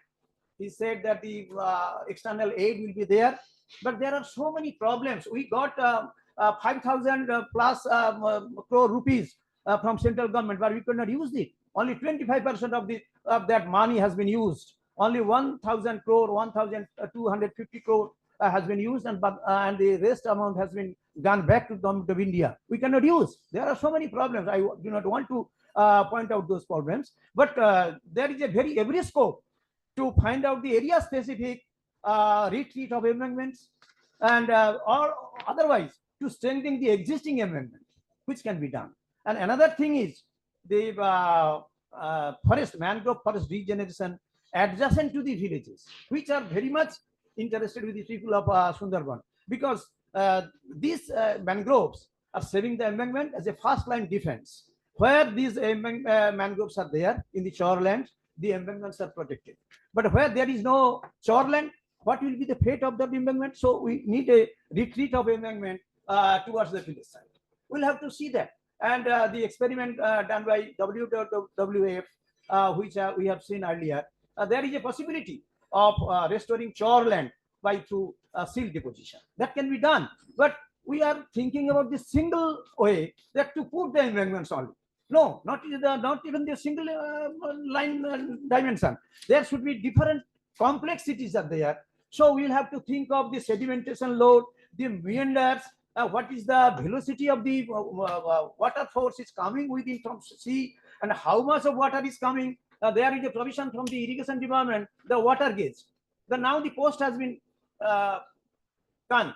There is no one to gauge the tide level. There is no measurement in that. I don't know. Jadavpur University is doing some work in some estuaries, but from the irrigation and water department, I think there is no such scheme for tidal measurement in the Sundarban estuaries, and we do not have sufficient data on regard to hydrological data, silt dispersion data, or the silt deposition data. So how we will plan for a better embankment or for the safety of the Sundarban people? This is very sorrowful thing is doing on in Sundarban. The poverty is not the problem now, Sundarban. Every people are getting the square meal today, for different reasons. Maybe the government of India is giving the free ration. The state government is also providing ration. So poverty is not the problem. Problem is the existence. You'll have to think how the people of Sundarban will stay there for next 10 or 20 years. How they will, you see, Ghodamara is almost gone, Lohachora gone, Baliara in Monsuni, it is almost gone. This is Sagar, not only Ganga Sagar. Say most of the villages, Bishalakipur, Dhablat, Beguakhali, 3/4 of those villages has gone to the sea or in river. In Patharpatima, G plot has gone, Govardhanpur, Paschim Sripati Nagar, Purbo Sripati Nagar, every village has gone. It is Dulki in Sagar. There is a vertical loss of land, and it is only a very small river, Durga Duani. You will see the vertical slip is there. So It's not a problem of food or poverty only, not only the health, it is the problem of existence for the Sundarban people now. How they will be saved from this fury of sea and river, we will have to think of the. Otherwise, so many deliberations will go there, so many policy will be prepared, but the people in Sundarban who are sleeping under 3 to 4 meters of water during high tide, below 3 to 4 to 5 meters below sea level, how they will be saved from this fury. This is not only climate change, because the storm surge were in the 200 years back. We have seen from the history that there are several cyclones. This is not only climate change. There are several factors. Subsidence is the factor. There is a problem of siltation in river beds is the factor. There's so many factors are there which is disturbing the lives of Sundarban people. So we'll have to think on holistic plan, and I can say there are only 19 blocks in Sundarban. You will be astonished, the total plan provision for one financial year, more than 3,000 crores of rupees. If it is going for last 10 to 15 years, how much of money has been put for those 19 blocks? Is it used properly? Is it beneficial to the people of Sundarban? How it will be? Where is there? Where is the development of the people? Only one thing has been done, that the communication has been developed. The people of Sundarban from the remotest corner of Sundarban people are coming Calcutta, and the same day they can go back to their home. This is the big change in Sundarban. So if we tell that nothing has been done, it is not true. But we'll have to think of this next phase of development for Sundarban. This is not the poverty. This is not the communication. Only we have to think of the holistic approach about Sundarban. I may say otherwise, but the people who are deliberating here, representing their papers here, I congratulate them because they are thinking about the people of Sundarban. I become the people from Sundarban. I have the feelings. So I am telling like this. I want to say, most of you, I think you have not visited Sundarban. You go Sundarban, you see Sundarban, you see the people, interact with them, how they are feeling, how they are behaving, what is their behavioral factor. You see, we go as a tourist. The ecotourism cannot be one thing. Say the ecotourism is the only way to save Sundarban and their livelihoods will be developed. One people say from outside, I do not want to mention his name. She said that the only honey can change the life of Sundarban. Where the honey will get, what the people of Sagar, Patar Pratima will get honey? How it will be the way of Sundarban people? So we are looking Sundarban as an elephant, like Rajarsi Dasgupta was depicted the picture. I congratulate him, and I congratulate also you, all of you, and I think you will consider all those things. So water management is the primary factor to save Sundarban. The groundwater, the surface water, and the sea water. If we cannot manage all these three things, the Sundarban will not survive after 2050. I think I am the man from Sundarban. I have the extended family there, and I go every month. I went there and to see the people, how they are living. It's very encouraging to see that there is a green Bharat. This time, if you visit Sundarban, you will see more than 30 to 40% land, which were completely barren before 15 years. Now it is green Bharat with boro paddy. No other crop, no watermelon, no chili, no vegetable, only boro paddy. And they are extracting water with submersible pump, which is devastating the next generation, and it will be in the mind of the government, the panchayats, and the NGOs who are doing all these things. You will have to think of this. With this, I am concluding my remarks. I thank you for patient hearing to me. Thank you very much. Thank you. Thank you so much, Sri Acharya, for bringing water to the center stage. Indeed, water needs to be looked into in Sundarban. That is the critical piece. Thank you so much. Now, I think Dr. Jayanta Basu wanted to add a little bit. Thank you, Dr. Misro. Just would like to add a couple of points which I feel important in this context. Before that, I think, as always, Subhash Babu has a very impassionate presentation, being a being a man from Sundarban, he has a pain in his system and that comes out. But I just would like to share, as you mentioned, that poverty is not a problem. Recently, for the last, I think, 1.5 months, I must have gone to Sundarban for 10 to 12 times, cutting across from left to right. And still poverty hits. We might not have been at that level which we have seen before, Yes. but there are families who are completely dependent on whatever they're getting from government, state, center, whatever. They have nothing to do. And there are many elderly families. For the migration and other factors, the son has gone out. It's completely depending on what the government is providing. So poverty is still a big issue. Might not be that the level, if we look at the figure, Sundarban's poverty level is double that of the state level. So it's still an issue, but I agree with you, not to the extent that it was. I just would like to make 2 quick interventions out there. First is that the climate change context. It's a fact. If you look at the AR6 report, Sundarban, if you look at the Sundarban, I worked with Professor Shubhimal Ghosh of IIT Bombay and another experts from Bangladesh. And there is an interactive map in the AR6 working group 3. Here, if you can have a specific that long, you can get hold of what's happening out there. 2080 scenario, 2100 scenario, under the RCP 8.5 scenario, RCP 4.6 scenario, RCP 2.6. Basically putting it simply, from the worst possible scenario to best possible scenario. What they're saying, under the worst possible scenario, Sundarban's temperature can go up to about 46 degrees centigrade. There may be 70 days where you can have temperature more than 35 degrees centigrade. Sudden rainfall can go up by 44%. I can share that with anybody who's interested. This is already being done. So what I'm trying to say that so far what's happening, definitely what is supposed to come. But having said that, I would like to put a rider that I completely agree with Subhash Babu, that what's happening on ground in Sundarban cannot be and should not be attributed wholly to climate change. Look at Goshaba and individual islands, and look at the area they don't have embankment proper or kind of broken embankment.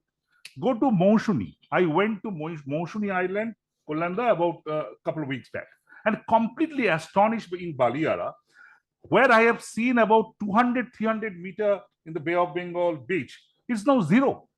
It's on the kind of hotels that have come up completely illegally. Now the point is, another major cyclone and many of these hotels will go for loss, go forever. Now that's the situation is. So planning and whatever being done, putting the norms and regulations in place is very important. Why it has happened in Baliara? Because they are completely cut out whatever the plants were there. That's the government land. That's the government property. So we need to look very closely. So climate change should not be an alibi. What I'm trying to drive here, that often we are putting climate change as an alibi. It should not be an alibi. It's a cause. It's a very important cause, a difficult point. We need to go around it. We should not put it as an alibi and say, oh, there's climate change, so Sundarban should go. People should go out of Sundarban. That can't happen. That can't happen. That should not happen. Sundarban people are not shuttlecocks. You just cannot throw away 1.5 million people straight away from there. So that's the number one point I would like to make. Second point is livelihood.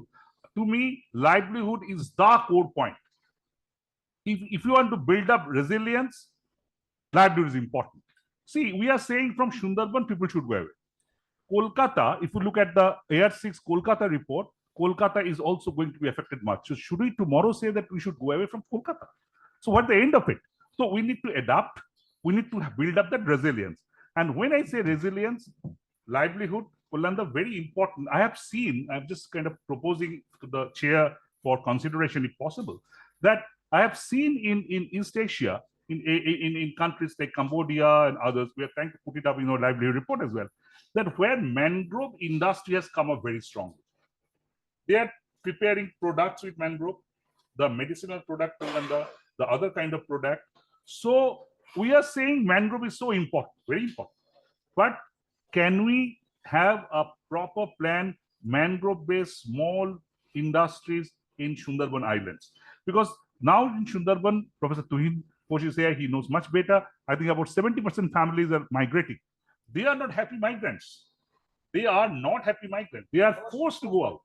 So we need to look at if we can develop local livelihoods apart from what's happening. Ecotourism is extremely important.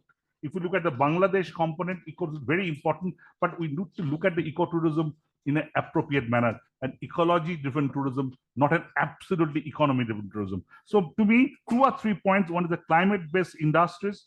One is the agriculture which can withstand the climate vagaries. Maybe we can think about whether climate insurance should be considered for them, and also water-based.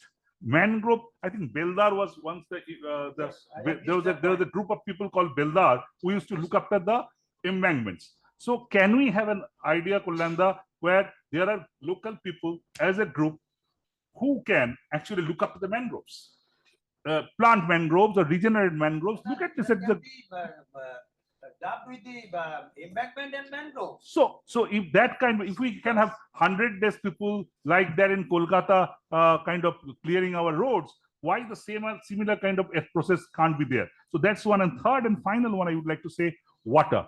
There can be a community-based water industry. Why few people in Sundarban should be allowed to take groundwater and sell? No, should not.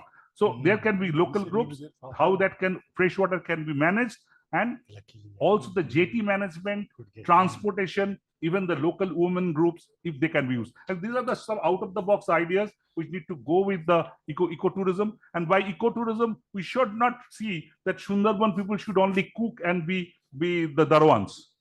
They should be at the pinnacle of the whole process. I think I thought to kind of share this point in front of the August Cabinet. Thank you very much. It has been, I think all panelists have been covered. Or anybody? Yes, sure. Now questions, comments.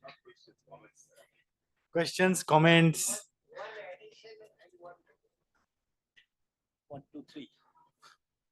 So, Tuhin Only Babu. 3 and 2 more, not more Okay. than. Hello, you can hear? Yes. Okay. Thank you very much. I'm Tuhin Ghosh from Jadavpur University, and I'm actually very much excited to hear all this discussion. So first of all, most of the time, my uncomfort with this kind of report is that I feel these reports are too much human-centric. Okay, so this is my personal discomfort. Second thing is that there should be some kind of out-of-the-box thinking. Some kind of innovation should be there. So Janto was mentioning. Third thing is that I think that whenever the infrastructure part is there, we should have some kind of R&D before installation of those infrastructure. As I can see, I roam around Sundarban, I can see a lot of jetties and other infrastructures are going underwater within few months. So there might be something to save the money or wastage. Another problem we face, the researchers also, that regarding the baseline data. So there are plenty of data, but no systematic monitoring baseline data is available.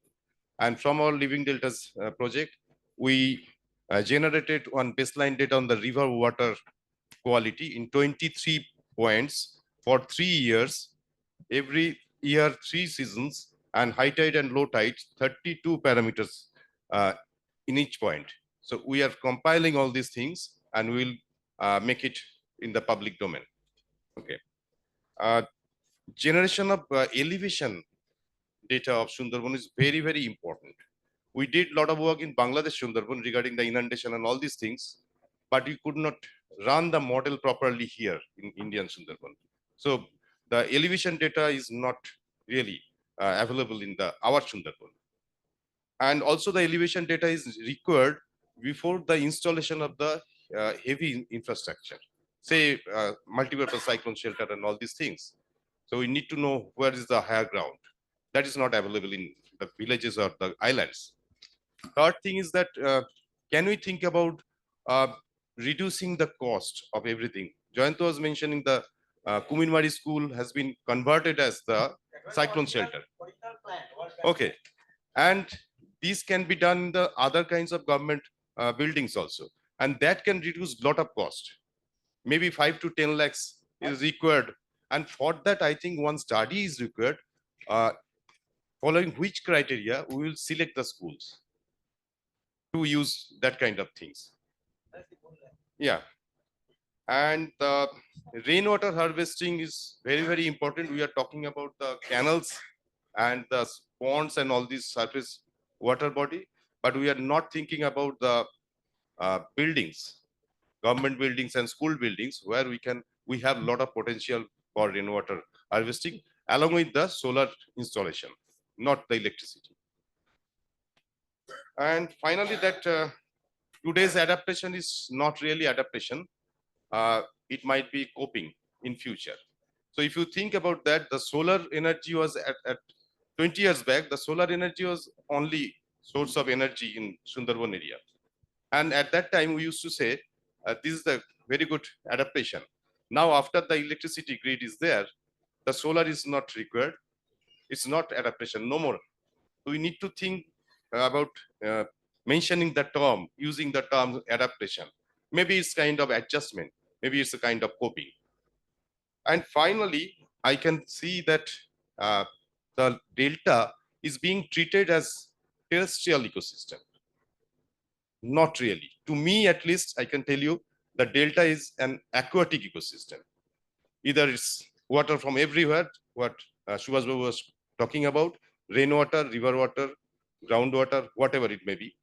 Water is regulating, influencing, provisioning, everything. Every kind of ecosystem is run by or regulated by the water.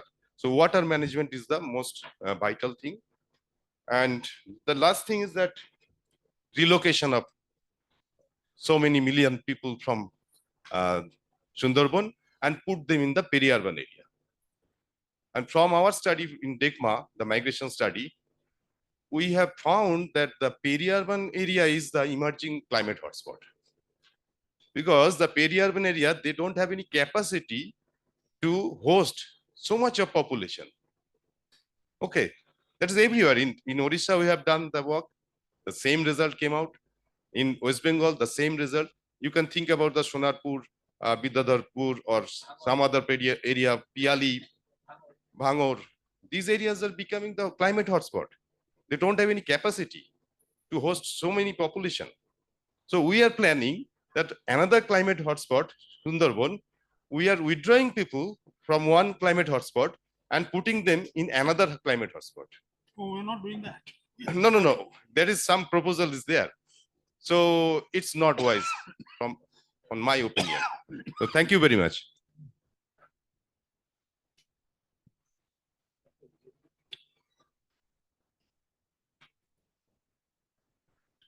Okay, I'm Sunanda Bandhavadar from the University of Calcutta. I have just two comments about the report which you have presented. One is that there was some proposal of regenerating the rivers, the headwaters of Sundarban, so that fresh water can come. Upper delta. For the delta. This is not possible, really. It's not possible because if you see, if you go east of the Hooghly and up to Ichamoti, I mean, these are Raimongol, these rivers have nothing on the northern side. It's all land, it's all agricultural land, urbanized. So really can't. Kolanda on the first day, he was explaining how difficult it is to bring water, even in the Jolungi and Bhairab and streams like that. So that you have to drop, please. And the dredging, it's of no use because dredging is of no use because we have time velocity asymmetry. It's all flood dominated because flood tide goes faster, ebb tide comes slower. So whatever you dredge, it will immediately get filled up. Think what is happening in Canning, in the Matla region. So there is no use of dredging because everywhere, Hooghly too. So what is happening, all the Sundarban estuaries are degenerating and we have to accept that. And Subhash Babu, I really liked how you put everything. Really, I really liked. Okay. It was so nicely put. But the thing is, it's really not possible to reverse those, especially in the interior as well as in the coastal stretch. Not possible. That we have explained in detail in the first session. But one thing probably the report has missed, I may have missed myself, is that you didn't mention tidal river management, did you? Perhaps not. But that is the long term, the only thing what you That can is the do. first pillar, story management. Yes. That's the first pillar. Yeah. Okay. So you please go for tidal river management. There are plenty of documents for the Bangladesh. John Tabu must be knowing he's going there. I have heard that many times here, or once or twice here. So that's all. These three things, sir. So this document will be, I'll be sending a copy to all those speakers, all the speakers. I'll be sending in those who have registered for this conference. And it will also be there in the website. So it will be there for a week, 10 days. And if you can give your comments, fine. We'll consolidate this. And we are not saying that we'll accept all the comments because there will be a lot of comments which will be contradictory. So we have to make our document coherent, consistent. And let me tell you that we want to put people on the front. So, and there is no compromise on that. So I think saving the people is as important as saving tiger. And for me, it is probably more important. So I'll put the people and the communities at the front. So that will be our approach. And we are not going to compromise on this. The income generation is not yet clearly mentioned. Yes, it is mentioned. But the sources of income. Sources basically, agriculture is a occupation about more than 70% people, about 17%, 17% fisheries. And fisheries, 17. crab fishery, prawn 70%. culture. There are many other. And then once you develop these two sectors, there will be a lot of ancillary activities generated from that. Yes. And then we cannot have industry there. It can be local handicaps a little bit, but we should not encourage large-scale tourism there.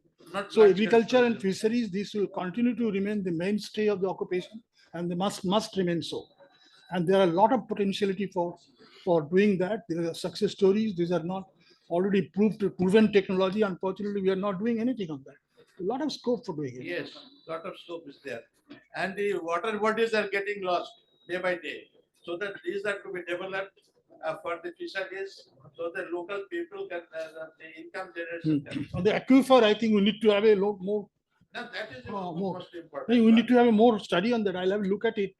What kind of aquifer, because normally, this area should get recharged, but on a recharge point, maybe a little higher somewhere else. I do not know what is happening.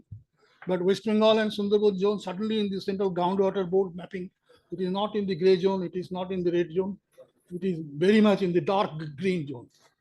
There is no mappings. Underground water mapping is not there day to day. No, it is there. CB, Central Groundwater Board mapping, you go to the website. No, in the island areas, the island villages, there is a They have mapped the entire Indian India. So you can see each and every district and block. Hey, thank you very much. My I think only request that I also talked during my interaction, we require for the entire 19 blocks a baseline data for every department's functioning and as on say 31st March 2025, so that could be the baseline on the basis of which the planning could be made, putting people in front. This is one. And regarding this groundwater extraction, we have a law. That law was passed by the Water Resources Development Department in 2006. And the district magistrate and Jila Parishad chairman are and there is an operating committee. 2011, it has been changed. And now, certain amount of water if I have drawn with Kulanda can be given, and that can be withdrawn without any formal permission. What is that amount that has been defined or not? That has been defined. Okay. So whether this extraction is within that limit, that is to be checked into. Thank you. some questions have been raised actually, so I need to clarify. Thank you for kind of the August gathering, and there has been a lot of brainstorming. What I would like to add, and perhaps was not addressed, is kind of some kind of legislative change, particularly if you look at the Sundarban Delta. It is the women who are the burdened with a lot of work. So most of the work is done by the women, but they don't have the entitlement rights to own land. And when they are doing microfinance, they're part of self-help groups, they go to the bank, they don't get the loan because the bank will say, where is your collateral? how can we give you large amounts of money? So there needs to be a legislative change in which women get the right to ownership of land. It's not only the male membership. So the change in the scenario, in the current scenario, there needs to be a legislative change in the West Bengal government, which is a structural change, which I think can also be put in the gender aspect when you're adding that point. The other thing that I feel is very important is the blue economy discourse, which has become very important in countries like Madagascar, East Africa, because we have done work in those countries and compared in Sundarban. It is only in the policy framework, there is no implementation. Like for example, seagrass that can be harvested. So those kind of products that can be harvested from the sea can supplement, as you said, nature-based solutions, like for example, mangrove-based livelihood systems that can be developed. That is another thing that we need to kind of really look into. So these are some of my kind of suggestions to the policy document that is prepared. Thank you.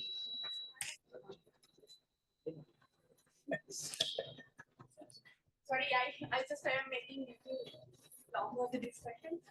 This is a conference. I think that a lot of topics have been covered, but one thing I felt that has not covered, that is the waste management in Sundarban. Yes. It is waste management. We think that waste generally generating by the tourist only. It's not like that. Every household, they are just using the waste. This plastic, main problem is with the plastic.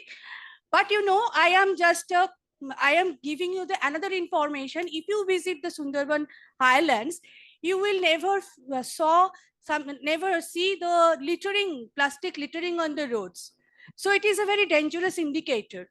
Earlier, all the women's, they usually use the firewoods for their cooking. Earlier, for the beginning of the cooking, they used to use the kerosene, okay, for the starting of for the burning. Nowadays, it is very costly nowadays, so nobody buys this kerosene. Instead of that, they put the plastic polythene, that the fine plastic carry bags into the fire. So you can understand what will be the health condition of the women in near future. So I think I will request the forum. We have collected few data. We are having the data with us, and I have discussed with the forest also. So I will just request this forum kindly note this very specific topic, include in the policy paper. Thank you very much for bringing this gender angle. I'm not talking about the microplastic. That is a very big issue. Very big issue. Without the microplastic, this is the burning of the plastic and the carry bags and the plastic pollution in entire Sundarban. You know, it is in after this Gangasagar Mela, every year our local youths, they used to clean up the beach and they collect 1,000 kg of plastics every day. But I always ask them, we ask them where to deposit this. They had a talk with the video. They show us some landfilling site, but what they are doing in this landfill site, it is not clear. Maybe they are burning or doing something. And I want to add one more thing. The same thing again and again we are discussing with the local panchayat. And in Kumirmari, in case of Kumirmari, they have shown us a big area they have demarcated for the landfilling site, and they are getting the compactor. But you know, the compactor will not solve the problem. Everything is get stuck in the islands. So something need to do. Okay, thank you so much. There's an agreement, international agreement on plastic is going to be signed. So that will make the compliance regime in India also very strict. It's going to happen in the final stage for negotiation. Governance, that the monitoring and the application is a challenging. No, there is no agreement. No, there is no international agreement. Now the international agreement is coming. It's almost in the final stage.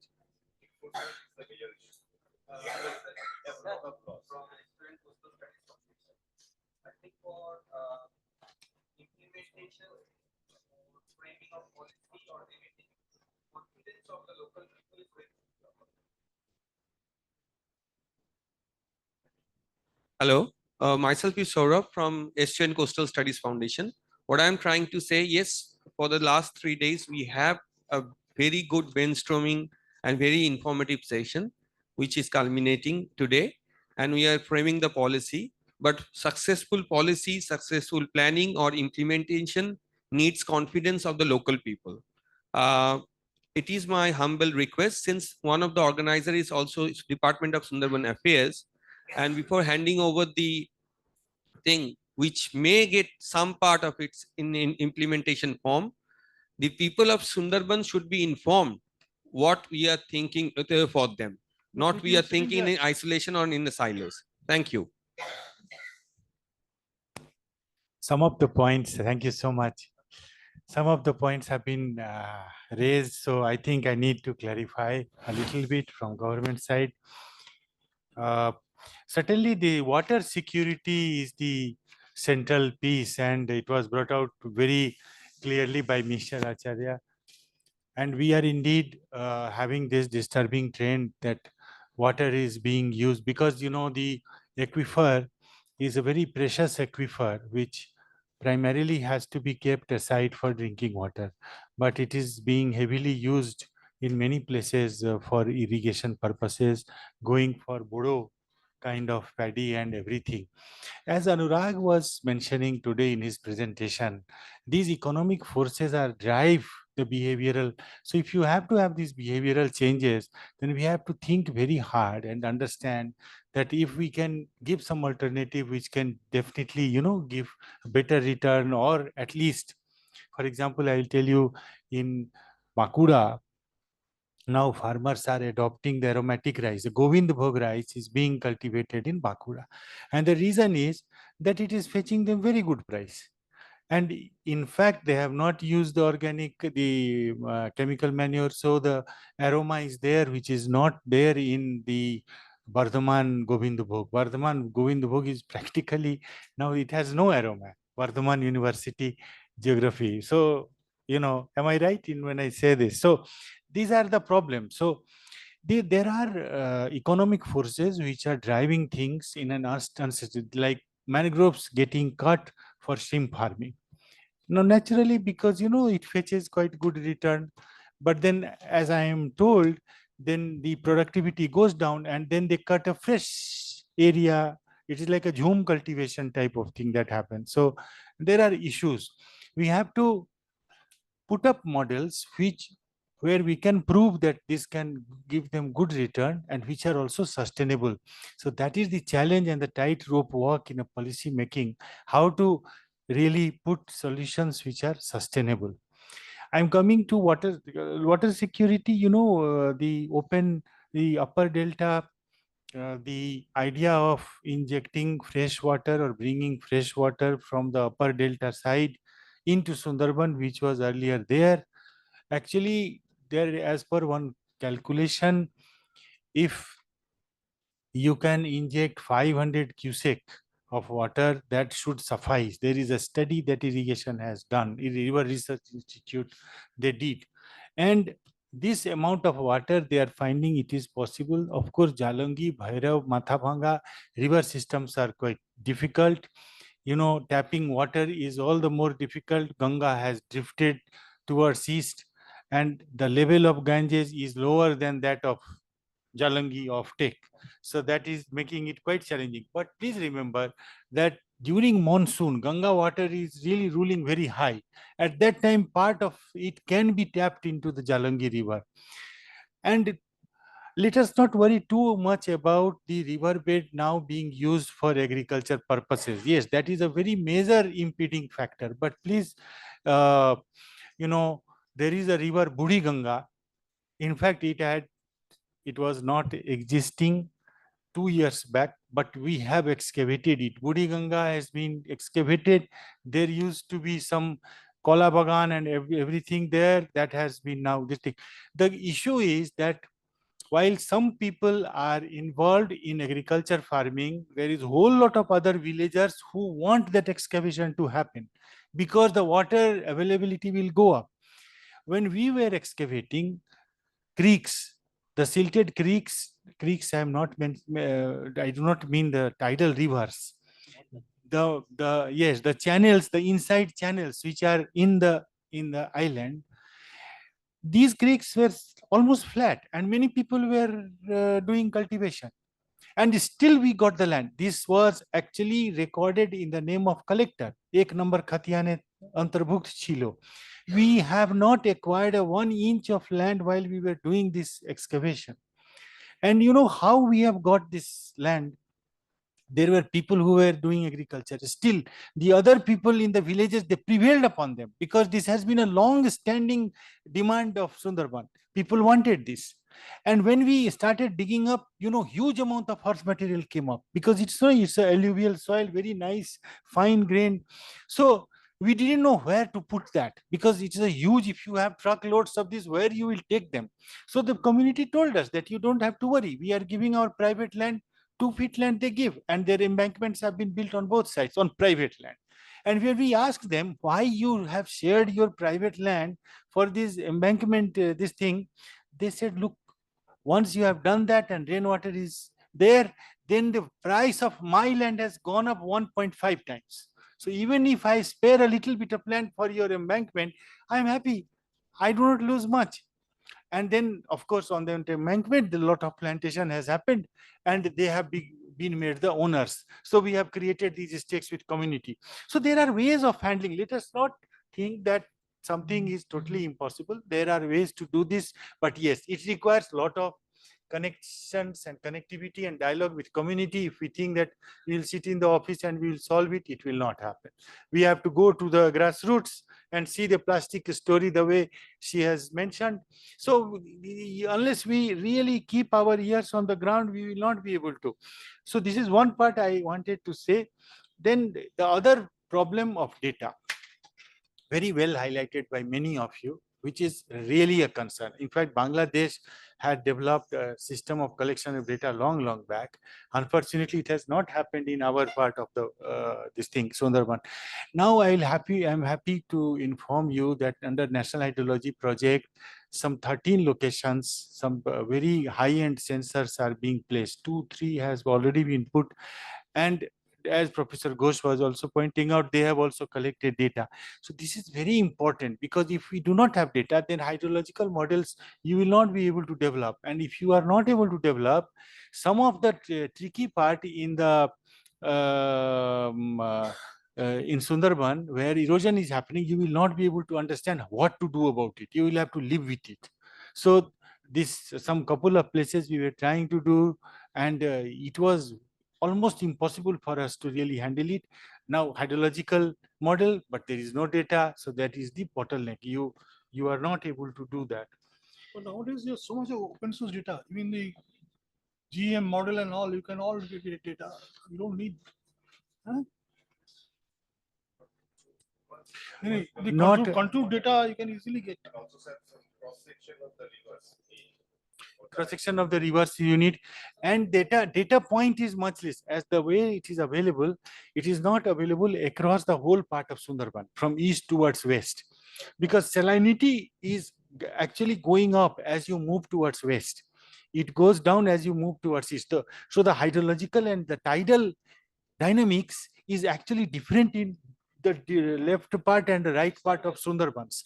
What we get actually about the levels is that over Sagar Island, we have the Kolkata Port Trust data.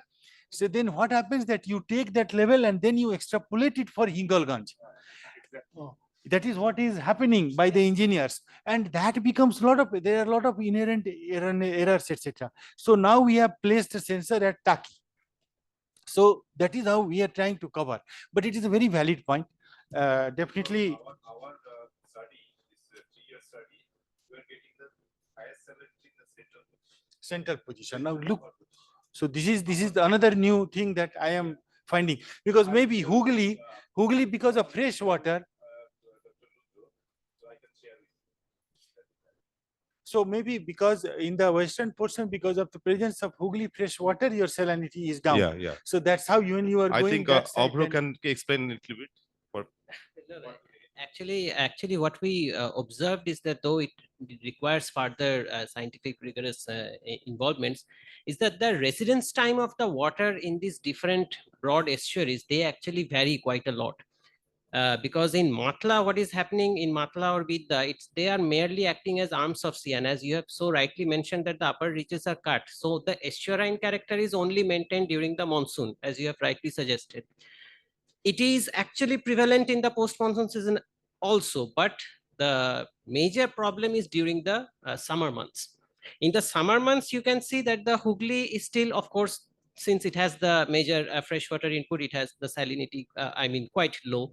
In the right-hand side, that is the eastward, and I have to consider that Bangladesh is the border. So Ichamati, Raimangal, Harinbhanga also, of course, not to that extent of Hooghly, but it is carrying some amount of fresh water. But in the middle, the residence time is becoming so heavy, and the evaporation rate is also very increasing, because since there is no proper flushing of the water towards the sea, so that is actually making because all our measurements are surface salinity. We didn't deploy CTD sensors to see the depth profile, so the surface salinity is becoming very high. At some point, it is much higher than that of Bay of Bengal. And if you map migration, then you will realize that this high saline area, the migration is maximum. So this is the point, because people migrate because high salinity means less agriculture production, and this serious problem correlate. Not always. What happened that migration was mainly triggered in Sundarban after cyclones, and then the inundation after Aila. So Aila, mostly there was inundation, and once the inundated water comes, it takes almost 3 years for the salinity to go away. We have asked people in Sundarban villages, they have told us after Aila, this migration. In fact, there are many villages where you will meet only women. Men are not to be seen. Kumir Mari, I have gone so many times, only women appear because there are no men. Where are they? They have all gone South India. We are not able to absorb that workforce even in peri-urban. Please remember, this is not so easy. So migration and you see, resettlement and rehabilitation, this is certainly a tough job. What my take on this would be, let us first resettle people who are sitting on the embankment and put them on some safer place inside the villages. Because I have seen and I have talked to some of the people, they told us that when this thing happens, then they are not able to sleep, because at night suddenly some water comes and they are sitting right on the embankment. They are really in a very highly vulnerable state. That is there. Tidal river dredging, very correctly pointed out. If you dredge, it is a waste. It will just get silted again. The tidal river, what I have understood from sir, is that tidal river had its own internal dredging capacity. So suppose high tide it comes, please correct me if I am wrong, it spills, then it silt, it offloads on the delta, which enriches delta. When it is going back, then it is silt deficit. And that time it is silt hungry, and at that time it dredges its bread.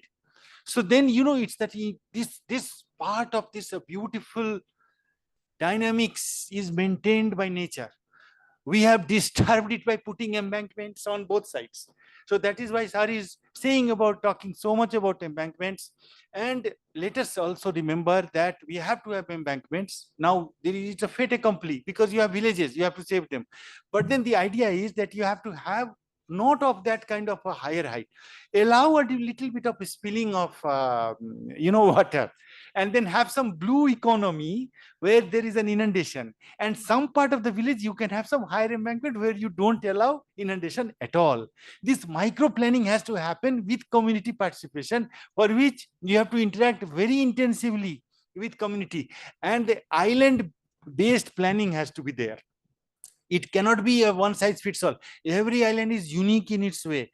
One island, it has a accretion this side, erosion this side. So all kinds of things are happening. So I think if we really work at the grassroots with people and take island as the planning unit, I think we can definitely reach somewhere. That is my humble submission. ILA fund, somebody has mentioned, it was not utilized. Yes, ILA, after ILA, there was 5,000 crore abundant. we have been able to utilize 1 to something 12,038 koti erakam byapar. Now why we could not do it is because of the land problem. Let us remember, number one. Number two, at that time nature-based solution concept had not come. At that time only pure engineering solutions were on the table. Now pure engineering means what? You have to have this, and if you increase height, then the way sir was mentioning, you have a slope, then you have to acquire more land. So this is the problem. So another one is retreatment by 100 meter. This is on the basis of the existing embankment and the not embankment. So 100 meter village side. So huge land will be required to construct those. So finally, land could not be arranged, and that is why this money could not be spent. Let me clarify it with everybody.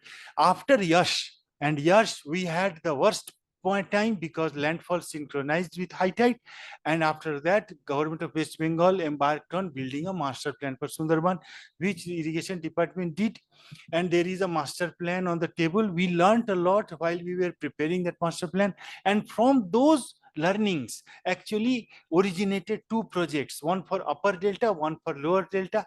Upper delta in terms of improving the river basins of Jamuna, then Ichamati, Jalangi, etc., and also connecting some wetlands to the extent possible to those rivers. And then in lower delta, of course, we are having a part for embankments, nature-based solutions, and all livelihood options, including pisciculture, horticulture, and agriculture, and so on and so forth. So this is where we stand today. We have learned a lot. We have burnt our fingers.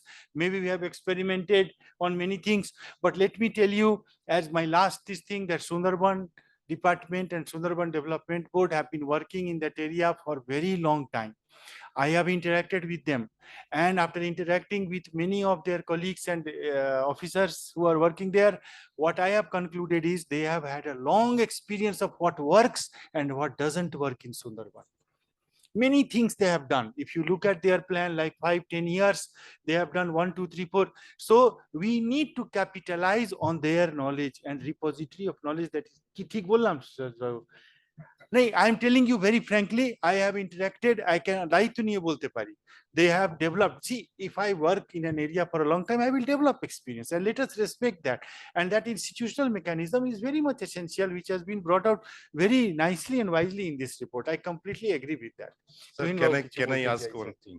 That since my beginning of my life in Sundarban, maybe 30 to 33 years ago, I'm hearing that the land problem is acute regarding the embankment construction. So in Digha, actually, we could make the seawall on the sea, where after every 6 hours, the seawater encroaches. We could do that. Why we are always retreating towards the land? Why we are not going forward towards the river whenever we are constructing any embankment? One option is that we don't have such technology, maybe. I don't know. But why we are thinking in traditional way? It is it's a very valid point. I will tell you, Netherlands has actually tried out this thing of how to, increase the foreshore and going into the sea and sort of reclaim land out of sea. I think that is what you are trying to say. Partly. That will, sir, also help to take the river within a fixed channel, and the sedimentation, the siltation will be reduced. The sediment will be carried towards the estuary, and the coastal erosion will be minimized in the long run. Yes, so they call this as sand motor. The concept what they have done is they have gone deep into the sea, excavated, and then put that sand near the shore, which actually spreads out, and then it creates a foreshore. So this way they have been able to restore it. We were planning to use similar trick for our Kapil Muni ashram in Sagar Island. Because of this erosion, we are unable to control. In the open coast mode. In the open coast. But I'm talking about the riverine embankments. So every time we are going back, why not going forward?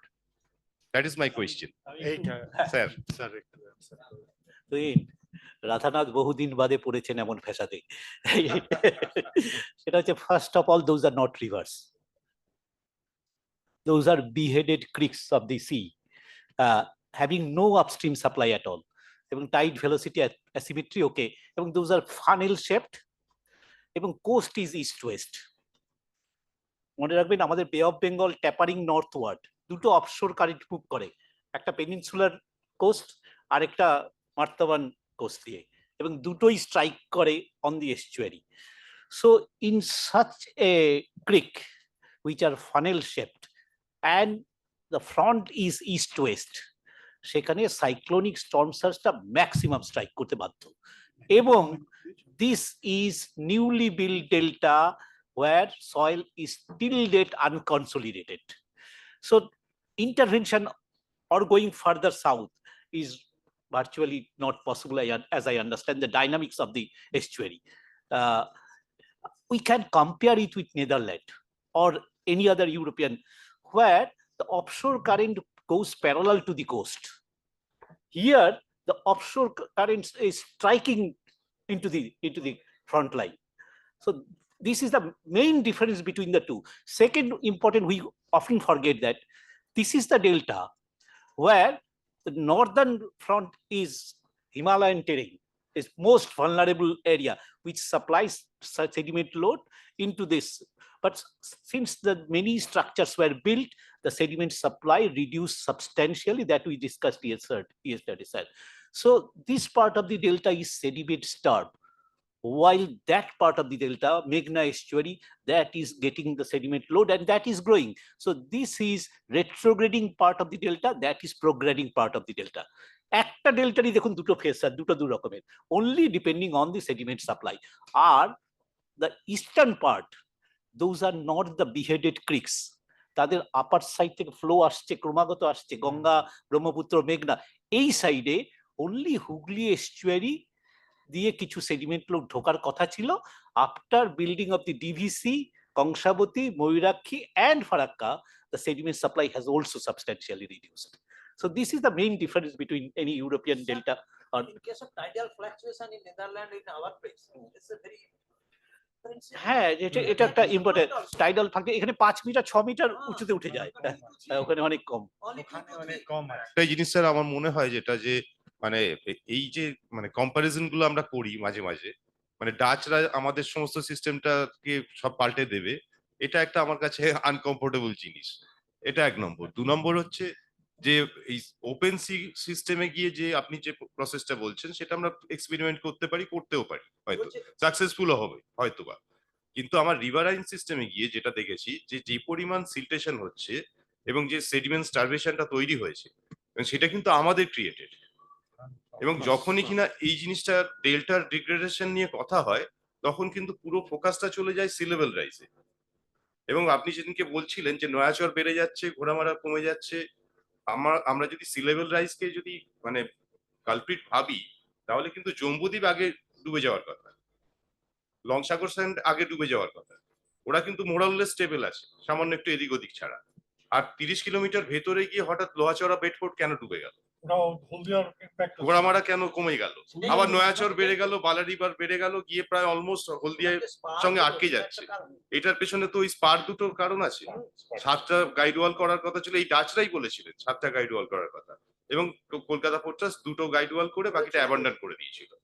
পুরো hydro twin একটা offshore reef তৈরি করেছিল দীঘাতে, fishery department, তার এই সাইডে বিরাট একটা ইয়ে গড়ে উঠলো, চর গড়ে উঠলো, কিন্তু অপোজিট সাইডে কখনো গিয়ে দেখেছেন পুরোটা উড়ে চলে গেছে। Dealing with the nature is very difficult, very difficult.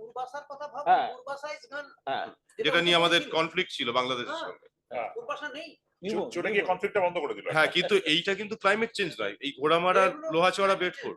আমার মনে হচ্ছে যে ক্লাইমেট চেঞ্জের থেকে বেশি ইম্প্যাক্ট ফেলেছে রিডিউস সেডিমেন্ট সাপ্লাই, কারণ রিডিউস সেডিমেন্ট সাপ্লাই।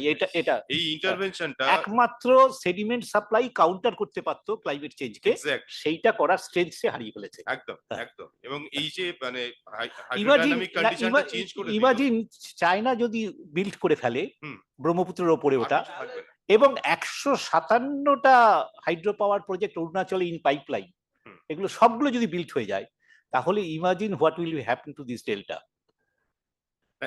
এটাই স্যার আমার কাছে খুব মানে প্রবলেমেটিক যে আমি ডেল্টা নিয়ে কথা বলি কিন্তু রিভার নিয়ে কথা বলি না। আমি ডেল্টা নিয়ে কথা বললেই আমি সবসময় সাউথ টু নর্থ তাকাই এবং সি লেভেল রাইজকে সামনে দাঁড় করিয়ে দিই, কখন আমি নর্থ টু সাউথ তাকাই না। Anyway thank you. তবে একটা জিনিস তুহিন একটু পরিষ্কার করে নাও ভালো, ছেলেমেয়েরা পেছনে কনফিউজ হয়ে যাবে। সেটা যে একটা কথা বাবা ছেলে মেয়েদের জন্য বলছি, হিউম্যান টাইম স্কেল আর জিওলজিক্যাল টাইম স্কেল দুটো আকাশ পাতাল তফাৎ। সেই জন্য এতটা ভয়ের কিছু নেই। আমার তোমার জীবদ্দশায় যে সব পাল্টে যাবে এটা হওয়ার কথা নয়। স্যার কালকে থেকে আপনি বারবার এইটা তুলেছিলেন।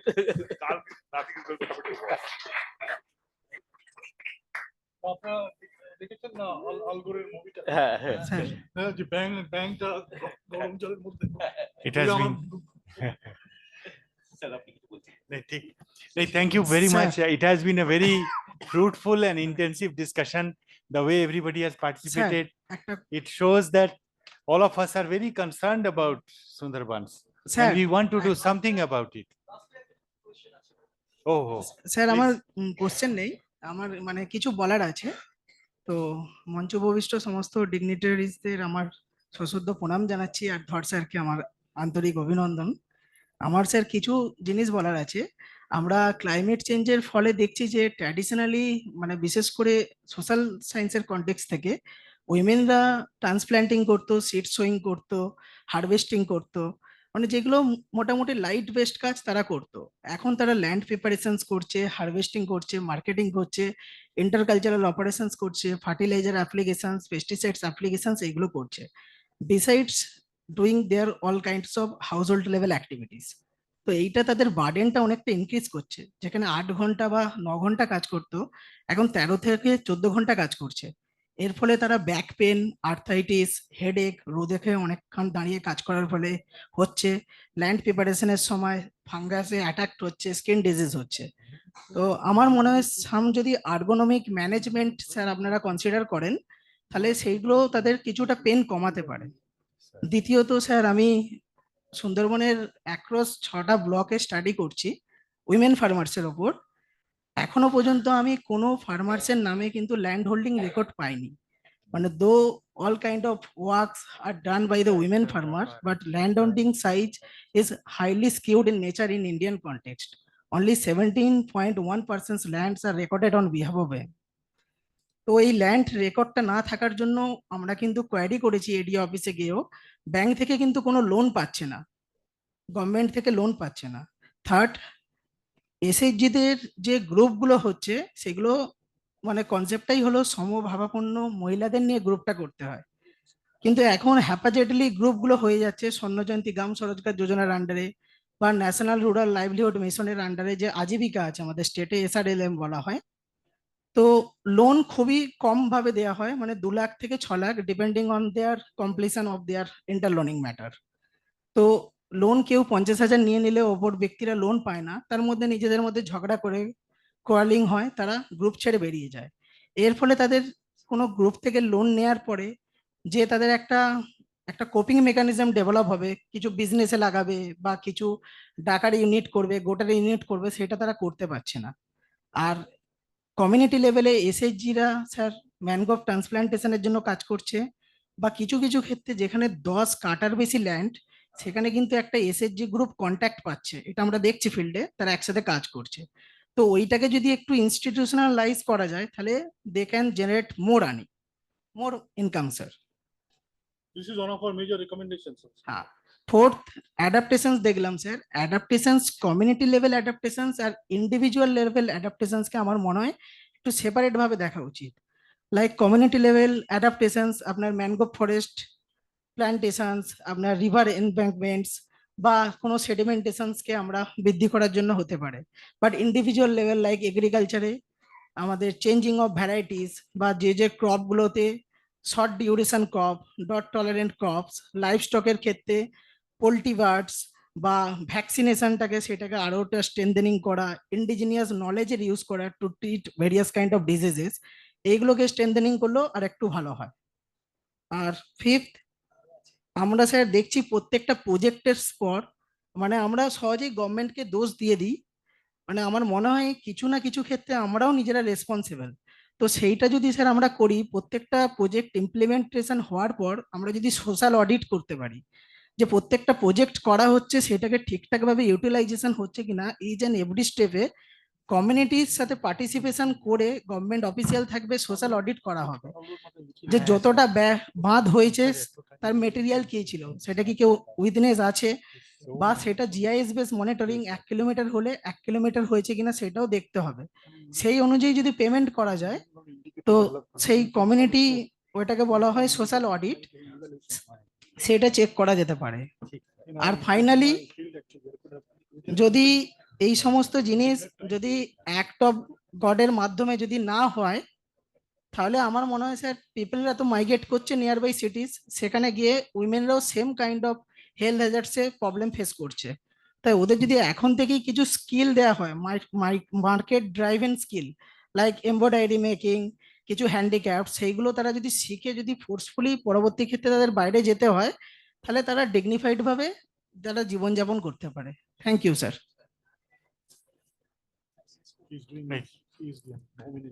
Thank you, Acha. Thank you very much for sharing all the good inputs. আজকে খুবই ভালো লাগছে। It has been a very good discussion. All of us have participated. It all shows that all of us are very concerned about Sundarban. আমরা কিছু করতে চাই এবং একটা we want to get some directions. আমরা চাইছি জানতে যে কি করলে কি হয়, কোনো একটা জিনিস যেটা যেটা করলে সত্যি একটা ঘটবে। So that is very good. এবং I really congratulate the organizers for attending, for organizing such kind of a deliberation in which the academia, the policymakers, everybody is have participated, and it is going to really give very good results. So, sir, would you like to say some concluding remarks, I sir? would like to say a special word of thanks to Mr. Prabhat Kumar Mishra. You know, you know, he is additional chief secretary in charge of finance department. He's involved in the preparation of budget, very important. And he was so busy at that time, so difficult to get him. So I could talk to him, and he said, "I'm so busy." I requested him, and he said, "Look, I cannot come." So I requested him, "Sir, at least you join online." Then he said, "Okay, I'll join online. Send me the link." So I was thinking that he'll be joining online, and suddenly he said, "No, I'm coming." And he said, "I'll come for some time." I said, "Sir, have lunch with us." And he not only came, and he continued. There's so much. I think he has such a deep commitment on this subject. You know, he has a deep understanding, and he's a generalist administrator, that he has a specialized knowledge on the subject. And more important is that he has such a deep commitment. And such a person in the helm of affairs will be a lot of support for us. We are a very small community here, but we are also very deeply committed to do something. And our students, our researchers here, they're doing excellent job.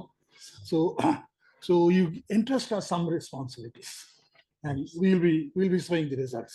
That's it. That's the promise I can give you. Okay, sir. That is very. So thank you once again. I think all the participants, the 55 speakers in the first day from 11 till 7:30, second day from 9 to 9, and today from 9 to 6. So what is the total number of hours we have put in? It's a huge number of hours with so many persons. You multiply that number of hours with multiplication number of time. Actually, that will be more than a year. So more than years of deliberation in the 3 days that we have done. So much exchange of knowledge. Everybody is enriched. And I think that all our efforts will not go in vain. We'll come out with two books that will be doing it. And I'll be requesting also if you could contribute a paper in that, our book for publication. I'll be approaching everybody. I think we have to find some time. So two publications, and if this policy document is delivered in the government and something comes out of it, some projects, some programs, some activities, at least to help the people, so that our efforts will not go in vain. Thanks, sir. Thank you.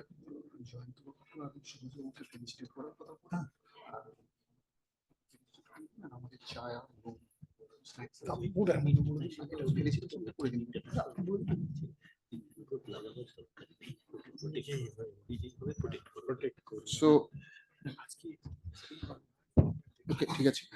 We have missed this chance to felicitate our two distinguished guests or distinguished panelists in this session, Mr. Subhas Acharya and Dr. Jayanta Basu. So may I request our student to felicitate Mr. Subhas Acharya and Jayanta Basu with Sundari saplings. Sundari sapling. Sundari sapling. Very good.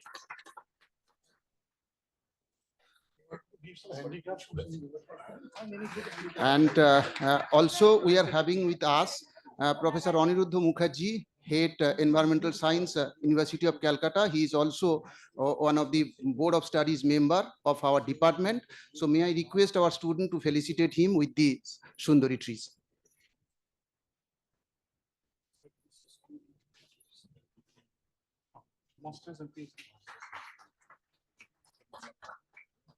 So thank you very much, sir, for coming.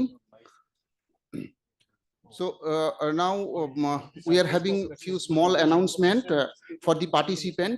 You will get the participation certificate. Along with that, we will provide one Sundari trees to each of every registered participant of this international conference. And also we are planning to give you one book, the famous book by Amitabh Ghosh, The Hungry Tides.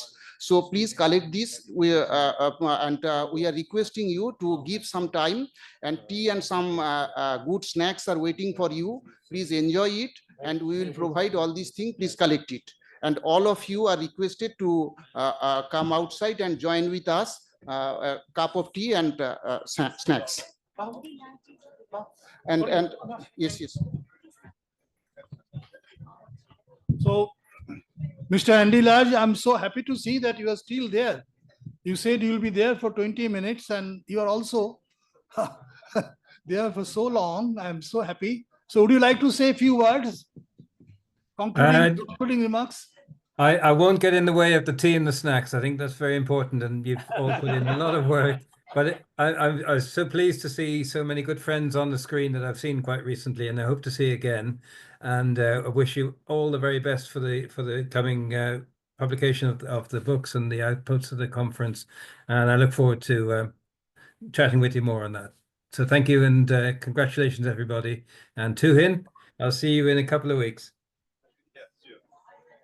Thank you. Goodbye, everyone. Thank you. So I'll be sending this document. This document will be now in the public forum for 10 days. We'll finalize it, not beyond 10 days.